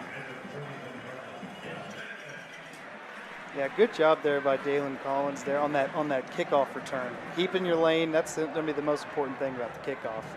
Yeah, causing the Wolverines only to start at the 37-yard line to start this drive. Very key, especially from what we saw on special teams in the first half. And when you're kicking 15 yards back, that can be quite a challenge. And if anything, the win in your face too. Not much tonight, but if anything, it definitely was not going in the Mustangs' favor on that kick. 5:55 left in the third. Our third quarter brought to you by Classic Chevrolet. And it's a, oh my goodness, that is a ferocious hit on the receiver. And they're going to call what I would think targeting on this play. That hit was caused by Jalen Carson from the safety position. It was just a bang-bang play. Credit Lucas Mayhem. Yeah, getting right back up after no taking kidding, a yeah. hit. And I believe he caught it too, or was it incomplete? I think Dalen Collins was guarding him pretty good. I think that's what they're going to call. I think they're talking about a potential pass interference. Yep, that's what it is. So they're going to say pass interference. What we thought maybe was going to be a possible targeting call. Sometimes on those bang-bang plays, it's really hard for those defensive players to let up. So the Wolverines will pick up a first down. Yeah, physicality to start this second half from Grapevine. Yeah, defensive coordinator Freddie Smalls for Grapevine has to be pleased. And it's Cole who finds a lane on that right side and is pushed out of bounds after a gain of 8. Pushed out of bounds by Tatum Evans. Yeah, going back to Braxton Cole, who had the heavy workload in the first half. He's got great vision. You can see it when he gets the ball. He knows when to bounce it outside and get those extra yards. But you know what, Lo? Looks like it's going to be a penalty on the Wolverines, and that's going to bring it back. And, you know, Drew, you mentioned about that in the first half. Sometimes those runs that go and bounce outside sometimes lead to those penalties as well. Yep, absolutely. As Bill Belichick used to tell Julian Edelman, don't wear red gloves. They'll be able to see you grabbing some cloth. Braxton Cole, he's got 9 carries tonight for 70 yards. Still looking for his first touchdown of the season. So it's 1st and 20. Maples wants to go to his running back, can't, and he's brought down by Cedric Hicks. Again, his second sack of the night. Cedric Hicks with the closing speed really evident there. Tracking down a fast Jaden Maples. Great effort, great second effort, and yeah, he gets another sack on the stat sheet. He's got that lacrosse speed. Yep. Yeah, that's you see that a lot with these football players around this part of town. Like they love to play dual sports. Him and Hunter Lux, the right guard, play lacrosse as well. Now it's 2nd down and 20. Maples to the left. Has a receiver, falls down after a gain of a few to the 43-yard line. That's Grayson Meyer. Yeah, you mentioned about, you see that a lot in Texas, players playing not only one sport, 2 sports, 3. Dave Campbell's actually interviewed a group of 271 coaches and asked them, do you like it when your players play another sport? I'll let you guess there, Drew, on what that percentage was as far as a yes goes from those coaches. 100%. It was 100%. Yeah, there's, even if there's a lot of things you can relate to and use on the football field that you learn from other sports. Absolutely. So 3rd and 20 now for the Wolverines.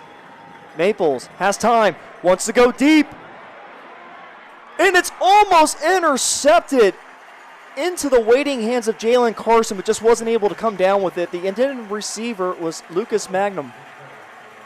Yeah, great coverage there. It looked like possibly 2 Grapevine Mustangs had an opportunity to get that interception. But yeah, what a start from this Grapevine defense. Just keeping the Wakeland offense in check and getting the ball back. Yeah, Grapevine's defense has just turned another corner here in the second half, and here comes the punt by the Wolverines. They're able to get it off cleanly this time by Cameron Warner, and it's fielded by Luke Stewart, and Luke Stewart is going to be immediately tackled, but he'll be able to hold on to it, and Grapevine will take over at the 21-yard line.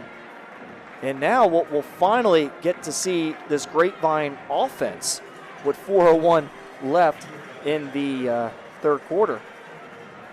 After the blocked punt, where Maxwell was able to return that about 10 yards in for a touchdown, and now getting that stop from the Mustang defense, and that momentum still in favor of Grapevine right now. Yeah, absolutely, and Grapevine offense getting on the field, trying to keep that momentum on their side.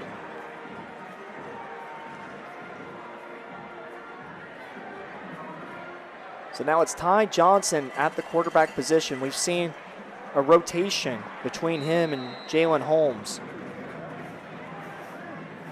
So far tonight, Ty Johnson 3 of 4 for 28 yards. Tack on a few more there with that completion down to the 30-yard line. Good for a gain of 7. That catch made by Brody Hunter, his first of the night. Yeah, good job by Brody Hunter catching the ball, coming back to it, and getting upfield for a couple extra yards. Provides a pretty big target there for Ty Johnson at 6'3", 165 pounds.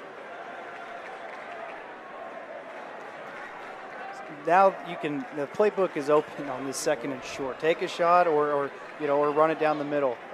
Good job on the first down there, on the first play. 2nd and 1 actually is going to be the spot for Grapevine, and it was a little bit of miscommunication there, but Ty Johnson ends up taking it himself and ends up with a gain of 4 and a first down, a Pat White State Farm first down for the Mustangs. Yeah, it looked like the handoff wasn't quite on cue there, but good job by Ty Johnson, realizing it and getting upfield. He's a pretty easy guy to spot at 6'2", 190 pounds, but he's able to squirm through for a few and pick up a key first down for the Mustangs as we approach about 3 minutes left in the third quarter. Now you see this offense kind of slowing it down just a bit, making sure they get the right play. Well, the play clock is going down to about 0, and I think Grapevine is going to be able to squeeze a timeout in before it goes down to nothing. And Coach Ryan Smith wants to talk it over with his team. And we'll go ahead and allow him to do that while we take a break ourselves with 3:04 left in the third quarter. Our score 22-21, Mustangs lead. Compass Church is for you. Join us each week to experience great music, a message that applies to your everyday life, as well as programming for your kids and students to engage on their level. Learn more at compass.church.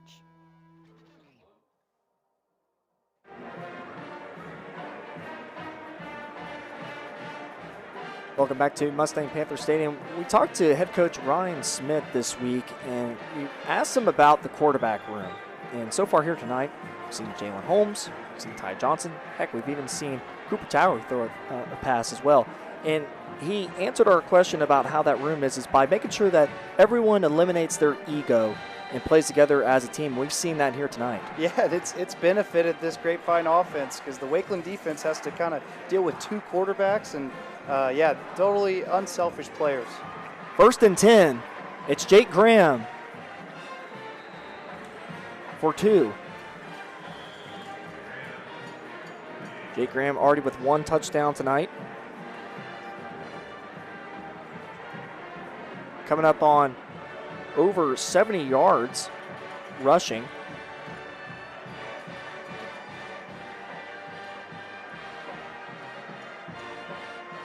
Him and Braxton Cole from the Wolverines competing on being the leading rusher for tonight's game.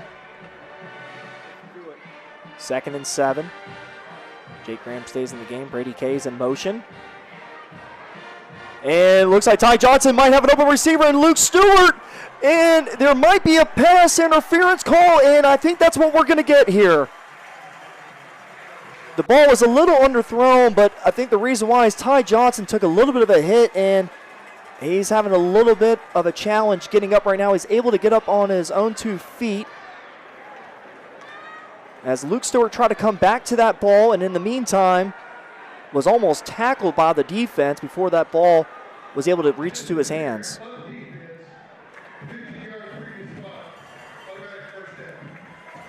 So it is a 15-yard penalty and a first down for the Mustangs. Ty Johnson walking off a little gingerly. So we're going to see Jalen Holmes come into the game. A good read by Ty Johnson, seeing the open guy going up the seam, threw it up to him, and fortunately enough, the defense did not have their head turned around, and they'll call that 10 times out of 10. Well, we have the Grapevine coaching staff to our left here. They all saw it before the ball was even thrown. Yeah, Ty Johnson may have heard him say throw it. Possibly, yeah. Looks like he's getting stretched out there. So hopefully nothing serious there for Ty Johnson. Jalen Holmes in the game all by himself. Empty set. Man, when's the last time you've seen that from a Grapevine offense?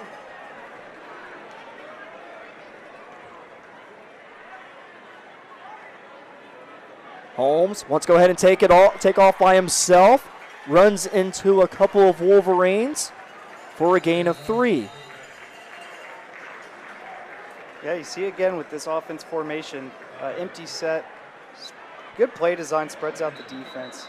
In on the tackle was Cedric Thornton. We mentioned about him having a spectacular year last year, over 100 tackles, along with 11.5 tackles for loss and 4 sacks. And we do have an injury on the field, so we'll take a timeout ourselves here with 1:53 left in the third quarter. Your score, 22-21 Mustangs lead here in Grapevine.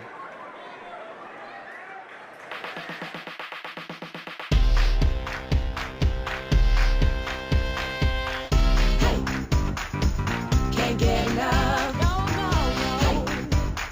Just can't get enough. Come on, let's go. Can't get enough. Start the show. Can't get enough. Yeah. Just can't get enough.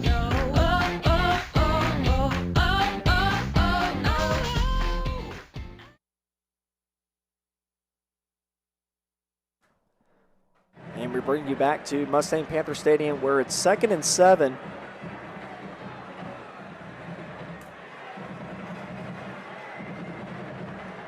And in at the quarterback position is Cooper Towery as he takes it himself along that left side and plunges down to the 42-yard line. We've seen that a handful of times tonight, and now Luke, who comes back into the game, it's Ty Johnson for the Mustangs. Yeah, Cooper Tower has that athletic ability to make a big play off a run. It's kind of a Wildcat style offense when he's in there. It's good to mix it up, as you can clearly see, and yeah, Ty Johnson back in there. Brings you back to the Ronnie Brown days for the Miami Dolphins when that first was debuted. So now it's 3rd and 5. Ty Johnson sits, now escapes, looks, throws, and finds his receiver who is inbounds at the 30-yard line for the first down. That's Rylan Goen. Ty Johnson coming right off the sideline, throwing a dart across his body, across the field, and finding his guy right before the sideline. Good for an 11-yard gain. And good for a Pat White State Farm first down. As we approach 49 seconds left in our Classic Chevrolet third quarter, our score again, 22-21, Grapevine leads. And Johnson easily gets the ball out to Rylan Goen. Goen tries to get around the edge, but credit the Wolverines being able to contain. On the tackle was Grayson Meyer. Mentioned him a few times on both sides of the ball. That's a tough assignment for Ray Ming Zhu to have that perimeter blocking. He doing a good job. Raymond Zoo is doing a good job on the outside blocking, but Wakeland's defense coming with the pursuit. They're outnumbered a bit on that screen. A little bit, yep. So Grapevine back to that stack formation on both sides. Let's see if we see that play where they try to run Jake Graham up the middle. Oh, no, they actually try to pass it out to the perimeter, and it's caught, but it's going to go nowhere. Credit the catch there by Raymond Zhu, but he was immediately swarmed by Wolverines.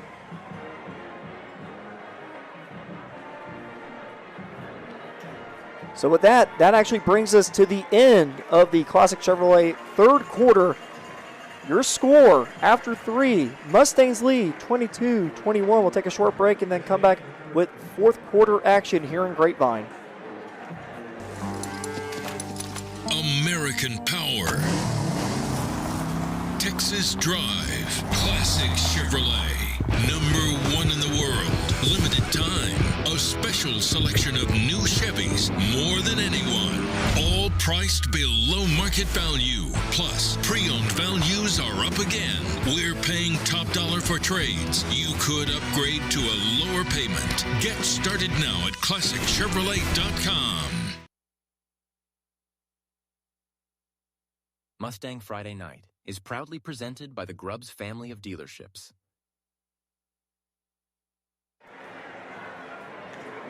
And we bring you back to Mustang Panther Stadium. I want to let you know our title sponsor tonight is Grubbs family of dealerships. So Drew, at Grapevine right now, I mean, you talk about a turn of events. Called it pretty well there. It's been a tale of two halves. I mean, what have we seen? I mean, the physicality's definitely been there, but what else have we also seen from Grapevine? You know, the special teams has set the tone, and the toughness that this Grapevine defense has opened up with the start the second half, and the offense is getting in quite a rhythm, I will say. Both quarterbacks, Ty Johnson and Jalen Holmes, bringing that different look for the Wakeland defense, keeping them on their heels a bit. So that brings us to 3rd and 11. And for Grapevine, we called a lot of Chase Carter's name in that first half.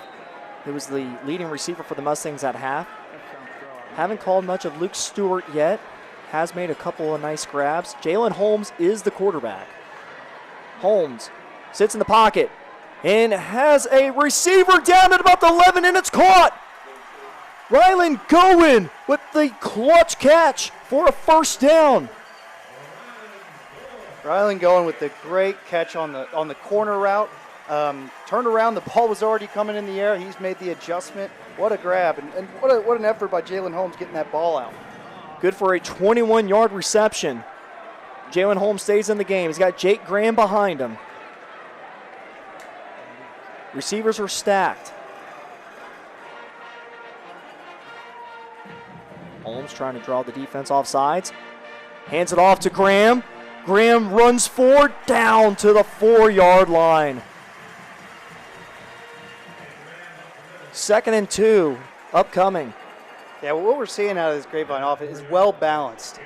Well balanced. Good, 50% runs, 50% pass, and then the tempo that's just kind of wearing out this Wakeland defense a bit on this drive. Definitely catching the Wolverines off guard. So Holmes will stay in the game, along with Jake Graham. He's got the hot hand right now. Oh no, and the ball goes through Holmes' hands. He's able to corral it, and he is brought down for a loss. Down at about the 9-yard line. The snap was a little too hot to handle.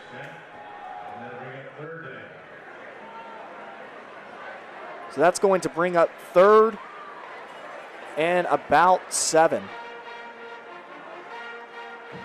Yeah, couldn't quite handle that snap, and kind of cost him that yardage that Jake Graham was able to get toward just down the 3-yard line. Well, for the Mustangs, I mean, they're very lucky that ball did not keep running away from Holmes and into the hands of one of the Wolverines. And you see Ty Johnson there. He's still stretching out what looks to be maybe his calf down there on the sidelines. So 3rd and 7. They hand it off to Graham, and he is slung down maybe at about the line of scrimmage. That tackle made by Hunter Christensen. And Grapevine will call a timeout here, so they'll be down to one timeout. And we'll keep it here, actually. And Drew, you think about where Grapevine's at right now on the field, and it being now 4th down. I mean, where do you see Grapevine as far as what they could do here? So, you could, the playbook's obviously open, but what you want to make sure that happens is that you walk away from this drive with points. You take care of the football, and you make sure that, there's no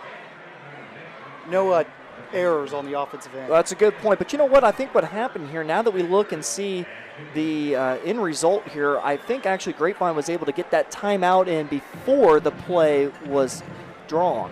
So in this case, actually, we go back to 3rd and 7.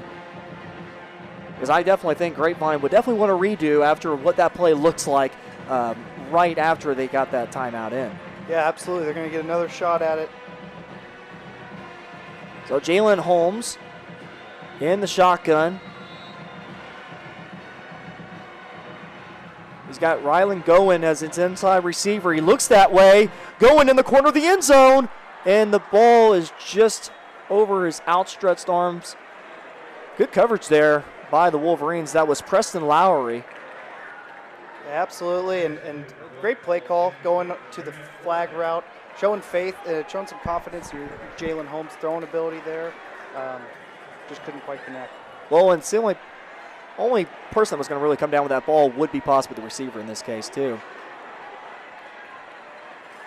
So now we have what will be about a 26-yard field goal attempt by Cade Moreland. He's already made one today.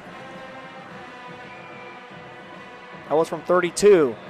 The ball is up and the kick is away. And it is no good. Credit the Wolverines' pressure that they were able to cause on Cade Moreland. As you would have to think this game is definitely going to come down to the wire with it being such a seesaw battle here. And we'll take a short break here with our score 22-21 with 9:41 left in the 4th quarter here in Grapevine. Shop Stacy Furniture and Design, the family-owned furniture store that North Texans trust for the best selection of quality furniture. Our showrooms are curated with a sharp focus on design, like this new beautiful 3-piece sectional. New collections are arriving daily. With our price match guarantee, you can always rest assured that you will never overpay for furniture from Stacy's. Our family's commitment to offering the best in quality, style, and affordability is truly what sets us apart. Remember, you're shopping at Stacy's, you're shopping with family, and you're not burning money.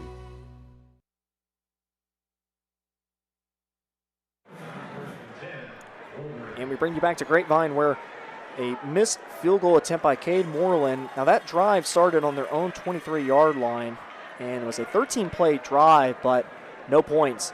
So now the Wolverines go to work on offense, and they already get off to a nice start, a 15-yard reception by Lucas Magnum, the leading receiver for the Wolverines tonight. Yeah, if you're the Grapevine defense here, you got to treat it like a sudden change. Back on the field, kind of similar to a turnover, if you will.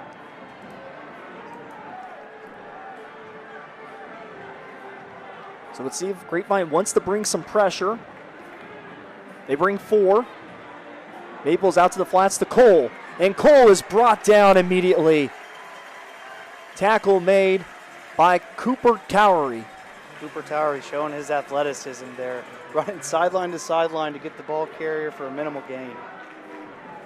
Cooper Towery, who's already committed to Harding University. 6'1", 205-pound senior. Very athletic, as we mentioned about before, playing both ways. So it's a loss of 1.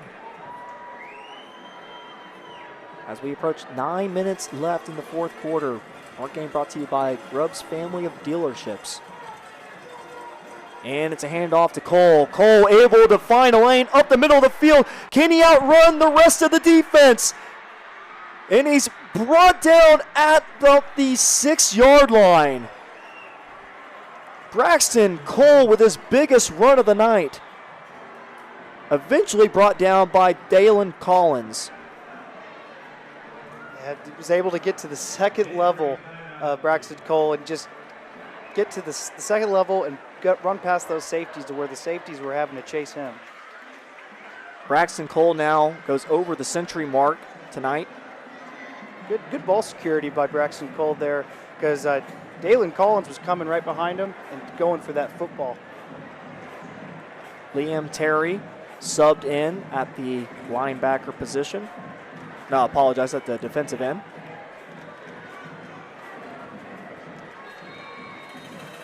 Coming off the field for Grapevine is Maddox Broyles.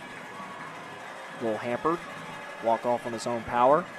So it's 1st and goal from the 6. Maples out to Grayson Meyer, and he's swarmed by the Mustang defense. Looked like the Grapevine secondary may have seen that screen coming there. They were on top of it. Yeah, it was Luke Height with the initial hit.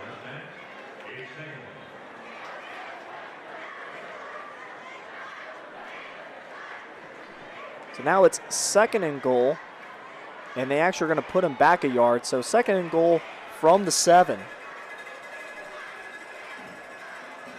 Maples has Cole to his right. Hands it off to him up the middle. And he's going to get down to the 2-yard line. Tackle made by Cooper Towery. And Braxton Cole, we talked about a guy with not only great vision, but great power too. Yeah, he's got a high motor. He's keep handing the ball. He's, doesn't seem to get tired out there. Cedric Hicks back in the game. Was hampered a few plays ago. Looks healthy now. Already with 2 sacks tonight. It's 3rd and goal from the 3.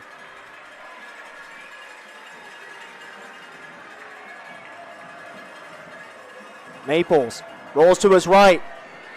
Has a receiver, and it's caught. It's Lucas Magnum with his 3rd touchdown reception of the night.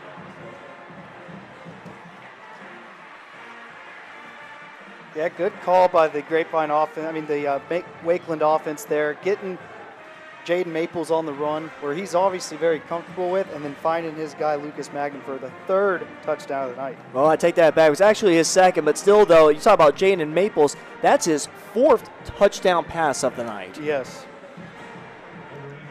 Jaden Maples, who receives high praise from head coach Jan Isom, talks about building that relationship with his receivers, a pure leader for the Wolverines, and they're going to try to go for 2 here. Maples rolls to his right. Very similar to the play we just saw, able to shake a tackler, and he finds his receiver, and they're going to throw a flag thinking that was possibly late. So with that, the Wolverines do pick up the 2-point conversion. It was Grayson Meyer with the reception. Once again, running outside the piece, very comfortable. That was a bit Mahomes-like, I will say, kind of being very patient with what the defense is giving you, breaking a tackle.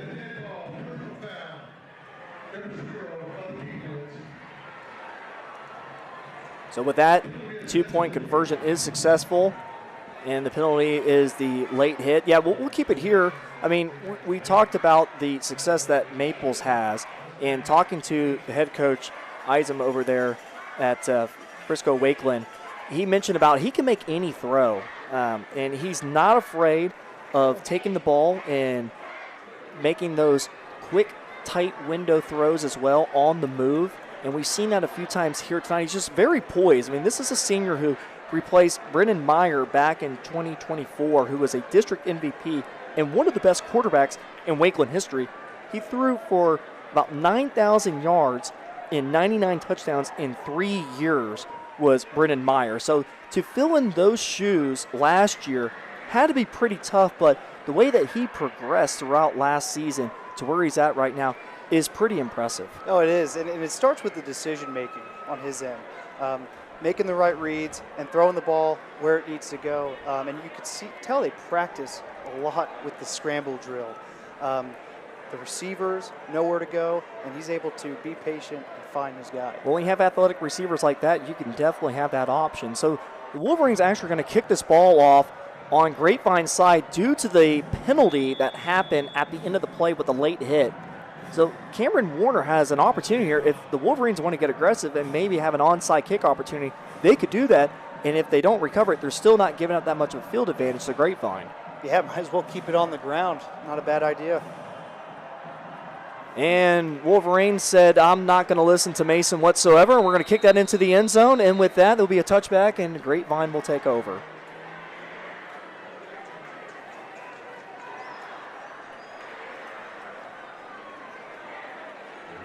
Compass Church is for you. Join us each week to experience great music, a message that applies to your everyday life, as well as programming for your kids and students to engage on their level. Learn more at compass.church.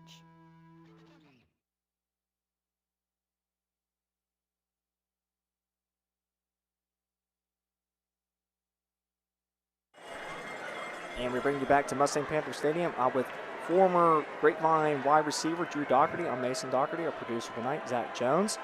Want to highlight here tonight, we've had a fantastic performance here by Jake Graham.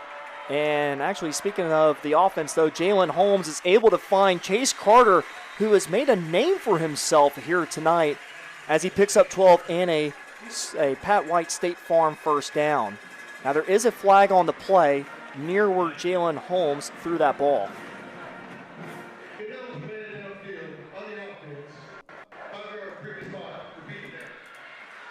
Yeah, you'll see the legal man downfield penalties on those RPO plays because the lineman that went downfield kind of thinking that it should or it was a run play ended up being a pass play, so kind of caught a big man downfield there.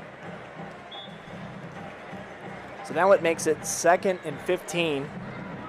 That neglects that first down conversion by Chase Carter. Carter with 41 receiving yards tonight on 4 catches still. And you look at the receivers on the near side, stacked 3 deep. Holmes has a one-on-one advantage here to his receiver, Brody Hunter, who catches the ball for a first down.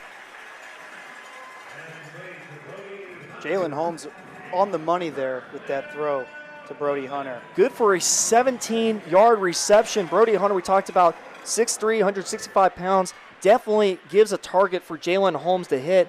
He had a pretty nice scrimmage, too, last week against Frisco Heritage where he caught a nice post route.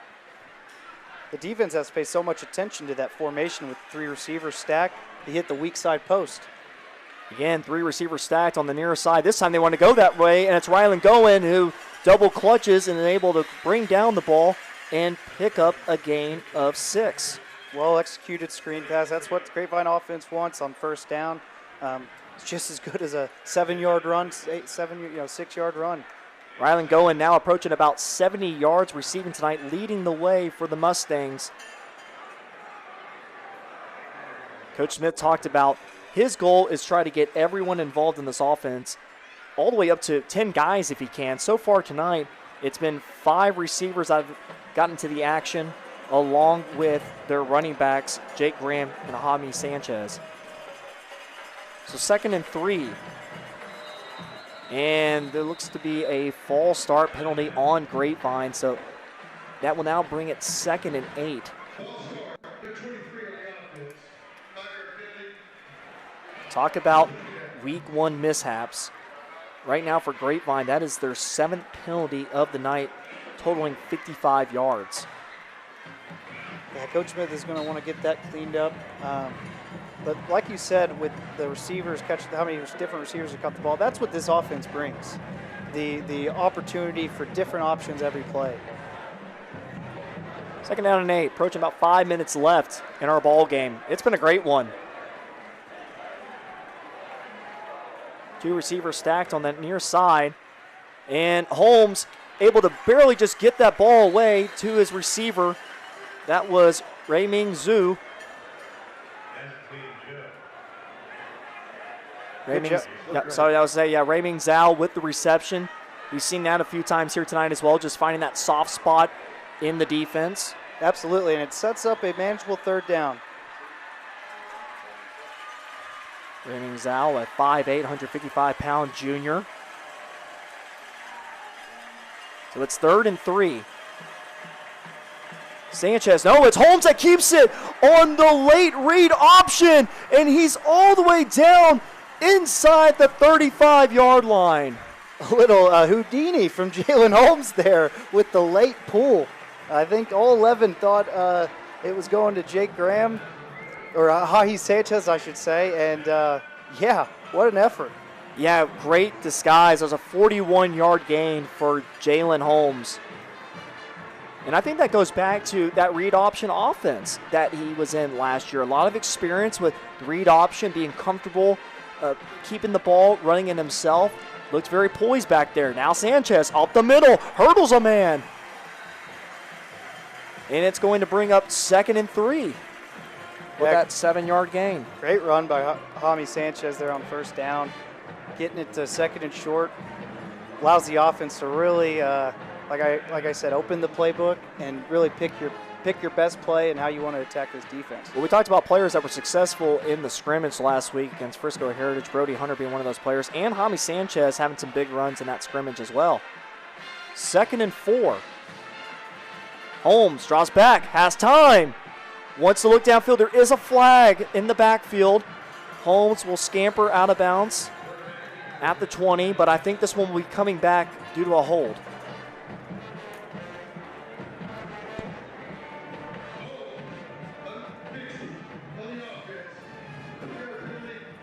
I believe that penalty was on Tayden Sneed, the right tackle, a returning starter on this offensive line group. Yeah, it looked like he took his defender down to the ground, but kept him there. Didn't allow him to get back up. Well, and that was a long drawn-out play by the Mustangs, too. Yeah, you saw the scramble drill, the receivers doing their job on the scramble drill. So now they're going to back this up to the 37-yard line. So that's going to cause this 2nd down to be 2nd and 14.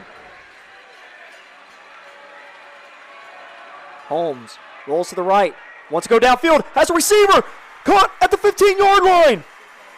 That's Rayming Zhao, who's come up big here lately. Yeah, again for Rayming Zhao. He has been the hot hand for Jalen Holmes these past couple drives, and he comes up clutch again. Head coach Ryan Smith classified Rayming Zhao as a quick, electric wide receiver, and we're seeing that right now. So now 1st down and 10 from the 14. This is the 8th play of the drive. Brady Kay's in motion to the left. Sanchez keeps it himself to the right side. Is he in? Yes, he is. He finds the running lane. Touchdown Mustangs on the 14-yard run by Hami Sanchez. Running backs are sharing the rock. both Jake Graham and Hami Sanchez having a great debut of tonight.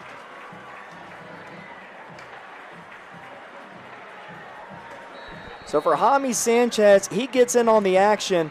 It's been a beautiful 1-2 punch for Grapevine tonight from that running back position. Now Cade Moreland lining up to possibly tie this game. The kick is up, and it's no good. Special teams comes back to haunt the Mustangs again. That is now the 2nd time we've seen an extra point be missed, along with a field goal attempt earlier this game as well. Again, you have to credit the pressure that the Wolverines have caused on these extra point and field goals. Yeah, now the Grapevine defense is going to have to go out there and kind of make sure they get they don't let up too many first downs. They have to go in there and put their foot down on this offense. Well, and the kicker is Grapevine is without timeouts too. Remember that they have to have it call at least one of those to avoid a delay of game, which in this case for Grapevine, I mean, you have to be curious if they are going to go ahead and kick this off deep or try to get the onside kick. You have to keep them from scoring a touchdown regardless, right? So I could see them kicking the outside kick here, and they keep them at a field goal. That would be the worst thing, but yeah, let's see what they do here. So for Grapevine, the way that they're lining up, it looks like this might be an onside kick. in to kick this one is Austin Schilling. And it is, and it's actually automatically fielded there. Nice hands there by Daniel Jelinek, the linebacker. So the Wolverines will take over with good field position just around the 50-yard line. So for Grapevine, I feel like you're pretty much, I mean, not forced to do that, but it makes sense just because you're not with any timeouts left. Yeah, that's absolutely the right call.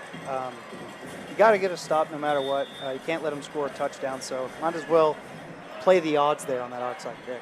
As we approach the closing minutes of tonight's game, I want to remind you all our title sponsor tonight has been Grubb's Family of Dealerships. It's been a great night of football here at Mustang Panther Stadium. And Maples hands off to Cole. Offensive line tries to get some push. We mentioned about that offensive line for Wakeland, having those two sophomores, Maddox Burden at left guard and at center, Drew Engelman. But they are surrounded by senior leadership there, Daniel Levine at left tackle, Parker Christensen at right guard, and Drew Brooks, another senior, at right tackle. And if you're Frisco Wakeland, this is where you really lean on those seniors on the line to close out, to try and close out this game. And that's what I think you'll see here. So they're going to drain this play clock as we approach 5 seconds left. And it's Cole again, patient, but runs into Luke Gormley, and it's tough to win that battle. And Gormley makes the tackle where Cole is stopped at the 44-yard line, which will bring up 3rd and 6. So for Grapevine, they might have an opportunity here to get a big stop. And I think we're going to get a timeout on the field. So we'll go ahead and take one ourselves here, as it is the 2-minute warning.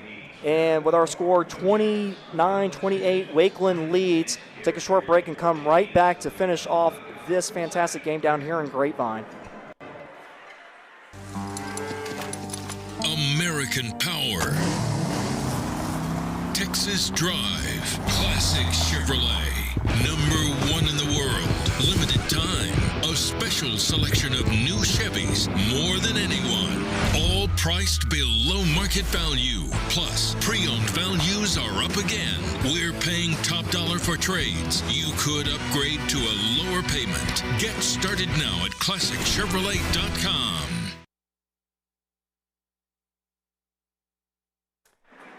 And we bring you back to a crucial 3rd and 6, might be the biggest play of the game so far. Grapevine trying to get that big stop to get their offense back on the field for a chance at this comeback. Maples sits back, throws over the middle, and it's deflected and knocked down.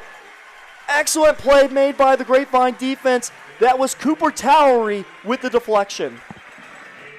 Cooper Towery making the great play, the senior on that defense, really making a great play to keep it, because he had him. The quarterback had him, and just a great athletic play. Yeah, Cooper Towery was able to get his hand in there and break that up. For sure. Stops the clock as well. Tane Sneed subbed in at the defensive line position. The offense for the Wolverines stays on the field on this 4th and 6. They might be just going to try to draw the defense offside. Now they're going to actually do a little pooch punt with Maples. And Maples gets off a favorable punt for the Wolverines, as that will die at the 9-yard line. A little bit of pushing and shoving beforehand. Oh, man, and they're going to call that one all day long. Baited Grapevine into that penalty, unfortunately. That was Jalen Carson. That was the culprit of that unsportsmanlike conduct after the play. So Grapevine should keep this ball, but I mean, it was already going to be bad field position at the 9. Cut that in half. Now you're looking at about the 4.5-yard line. Yeah, really can't have that at the end of a play in such a critical moment of the game. Got to keep your composure and kind of know what's going on, know the situation, because now, yeah, Grapevine offense will be backed up. Well, you could tell the Wolverines were trying to bait on that penalty, and sure enough, they got it. They never get the first guy, Mace. No, they do not. They'll call it. They always call it on the second They'll guy. absolutely call the guy that's pushing the other player down right in front of the referee, too. Yes. So as the referees get into a conversation here, and again, we talked about week one. I mean, this is sometimes going to happen, and emotions are running high. I mean, for a non-district game, this has been a pretty intense one.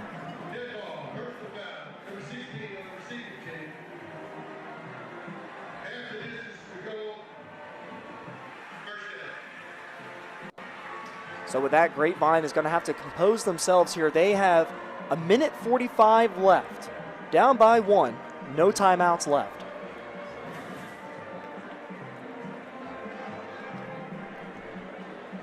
Try to see who's at that quarterback position in the huddle. Lately, it's been Jalen Holmes. And that's who comes out on the field right now. You'd like to see if you're Grapevine, you'd like to see one of those, obviously within that time frame, but one of those long drives that gets you down the field and you maybe get in field goal range.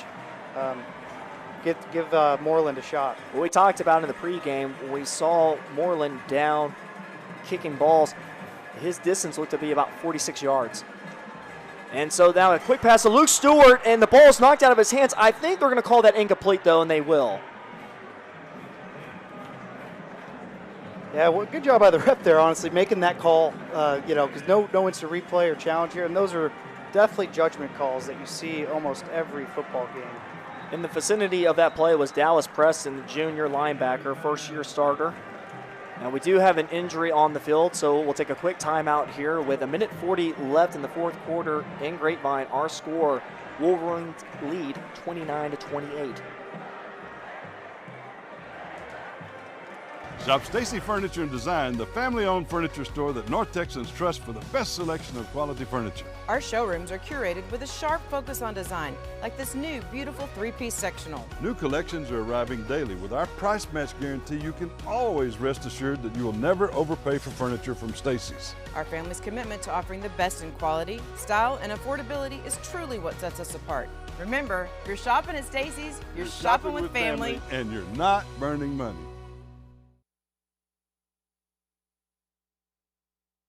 Mustang Friday Night is proudly presented by the Grubbs family of dealerships.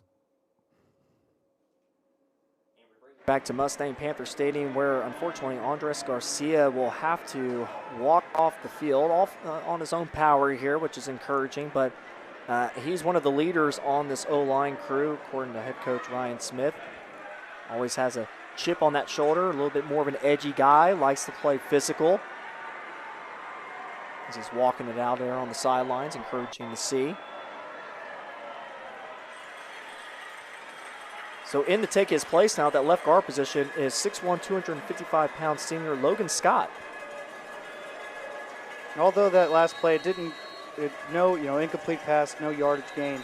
Clock still got plenty of time. And the clock stopped too, which I think in that case, that probably was best to have that as an incompletion. Yeah, and almost no harm, no foul. And you notice here on the near side, got possibly one-on-one coverage. Luke Stewart up against Austin Liddell.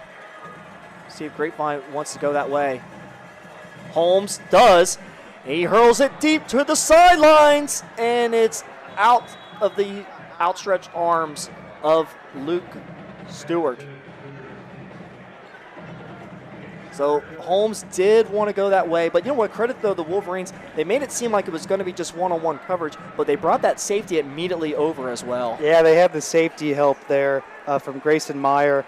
And great job by the safety and by pushing him out of bounds and making that ball pretty hard to throw and catch. So it's 3rd and 10. Jake Graham to the right of Jalen Holmes. Holmes, pressured in the end zone, just gets it off, and it's caught! A miraculous catch! Now, is it a first down? The referee says yes. A catch made by Rayming Zhao, who's coming up big time here in the fourth quarter. Heck of an effort there by both Jalen Holmes and Rayming Zhao. Holmes used every ounce of his body to get that ball off, directing traffic, and runs out of bounds. I go back to the scramble drill on that play. Jalen Holmes was kind of pushing Luke Stewart, hey, go upfield, and ran out of room, forced him out of bounds. Ray Ming Zhao getting his first time at varsity football here to start the 2025 season. And, yeah, to your point, Drew, really helping Holmes out. Holmes was all but done there in the end zone and probably had a little bit of PTSD from how last year's game ended up when the defensive end, Austin Wilson, sacked him to seal that game, but is able to get that ball off the last second. So now it's 2nd and 12. And Holmes, pressured, able to shake off a tackler, but is brought down at about the line of scrimmage. And unfortunately for Grapevine, the clock will be ticking. That sack made by Cedric Thornton. We got 58 seconds left and counting. Jalen Holmes has got to keep those chains, the chain gang moving. 3rd and 10. It was under a lot of duress.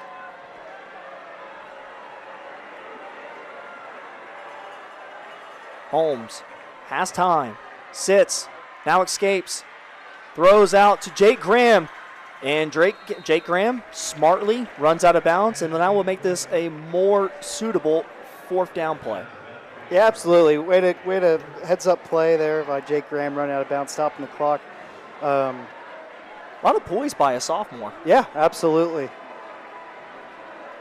So now Logan Scott comes out, and encouraging sign for Mustang fans. Andres Garcia, the 6', 260-pound junior, comes back in.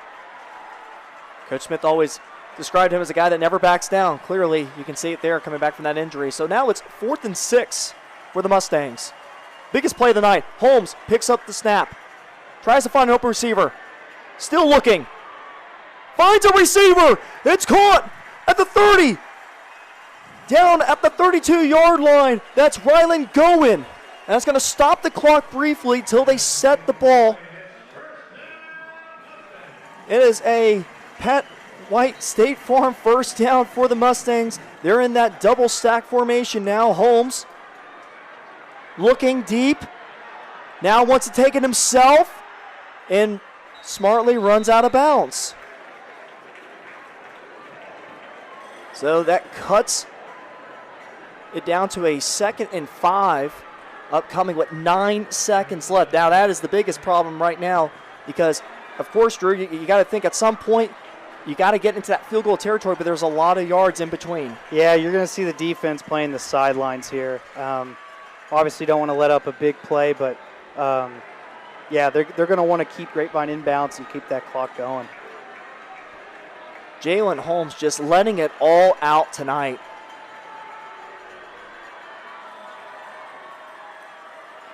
Looking, finds a receiver. Oh no, an excellent tackle to cause that incompletion. Grayson Meyer laying the boom on Rylan Gowen. Now, it was going to be tough though because the way that tackle was made, it might have kept going inbounds, which Grapevine would have had to get straight to the line of scrimmage and maybe get one spike at it to stop the clock and get one more play in. Yeah, I don't think he would have been considered out of bounds by the referee, and that clock would have kept ticking. So now it's 4 seconds left in the 4th quarter.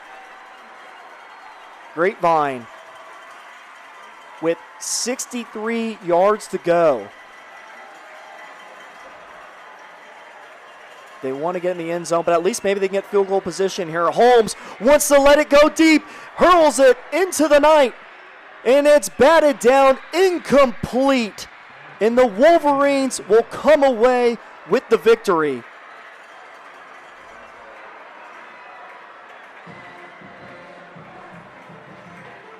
So for the Frisco Wakeland Wolverines, they're off to a 1-0 start to the 2025 season. But for the Mustangs, this is a non-district game.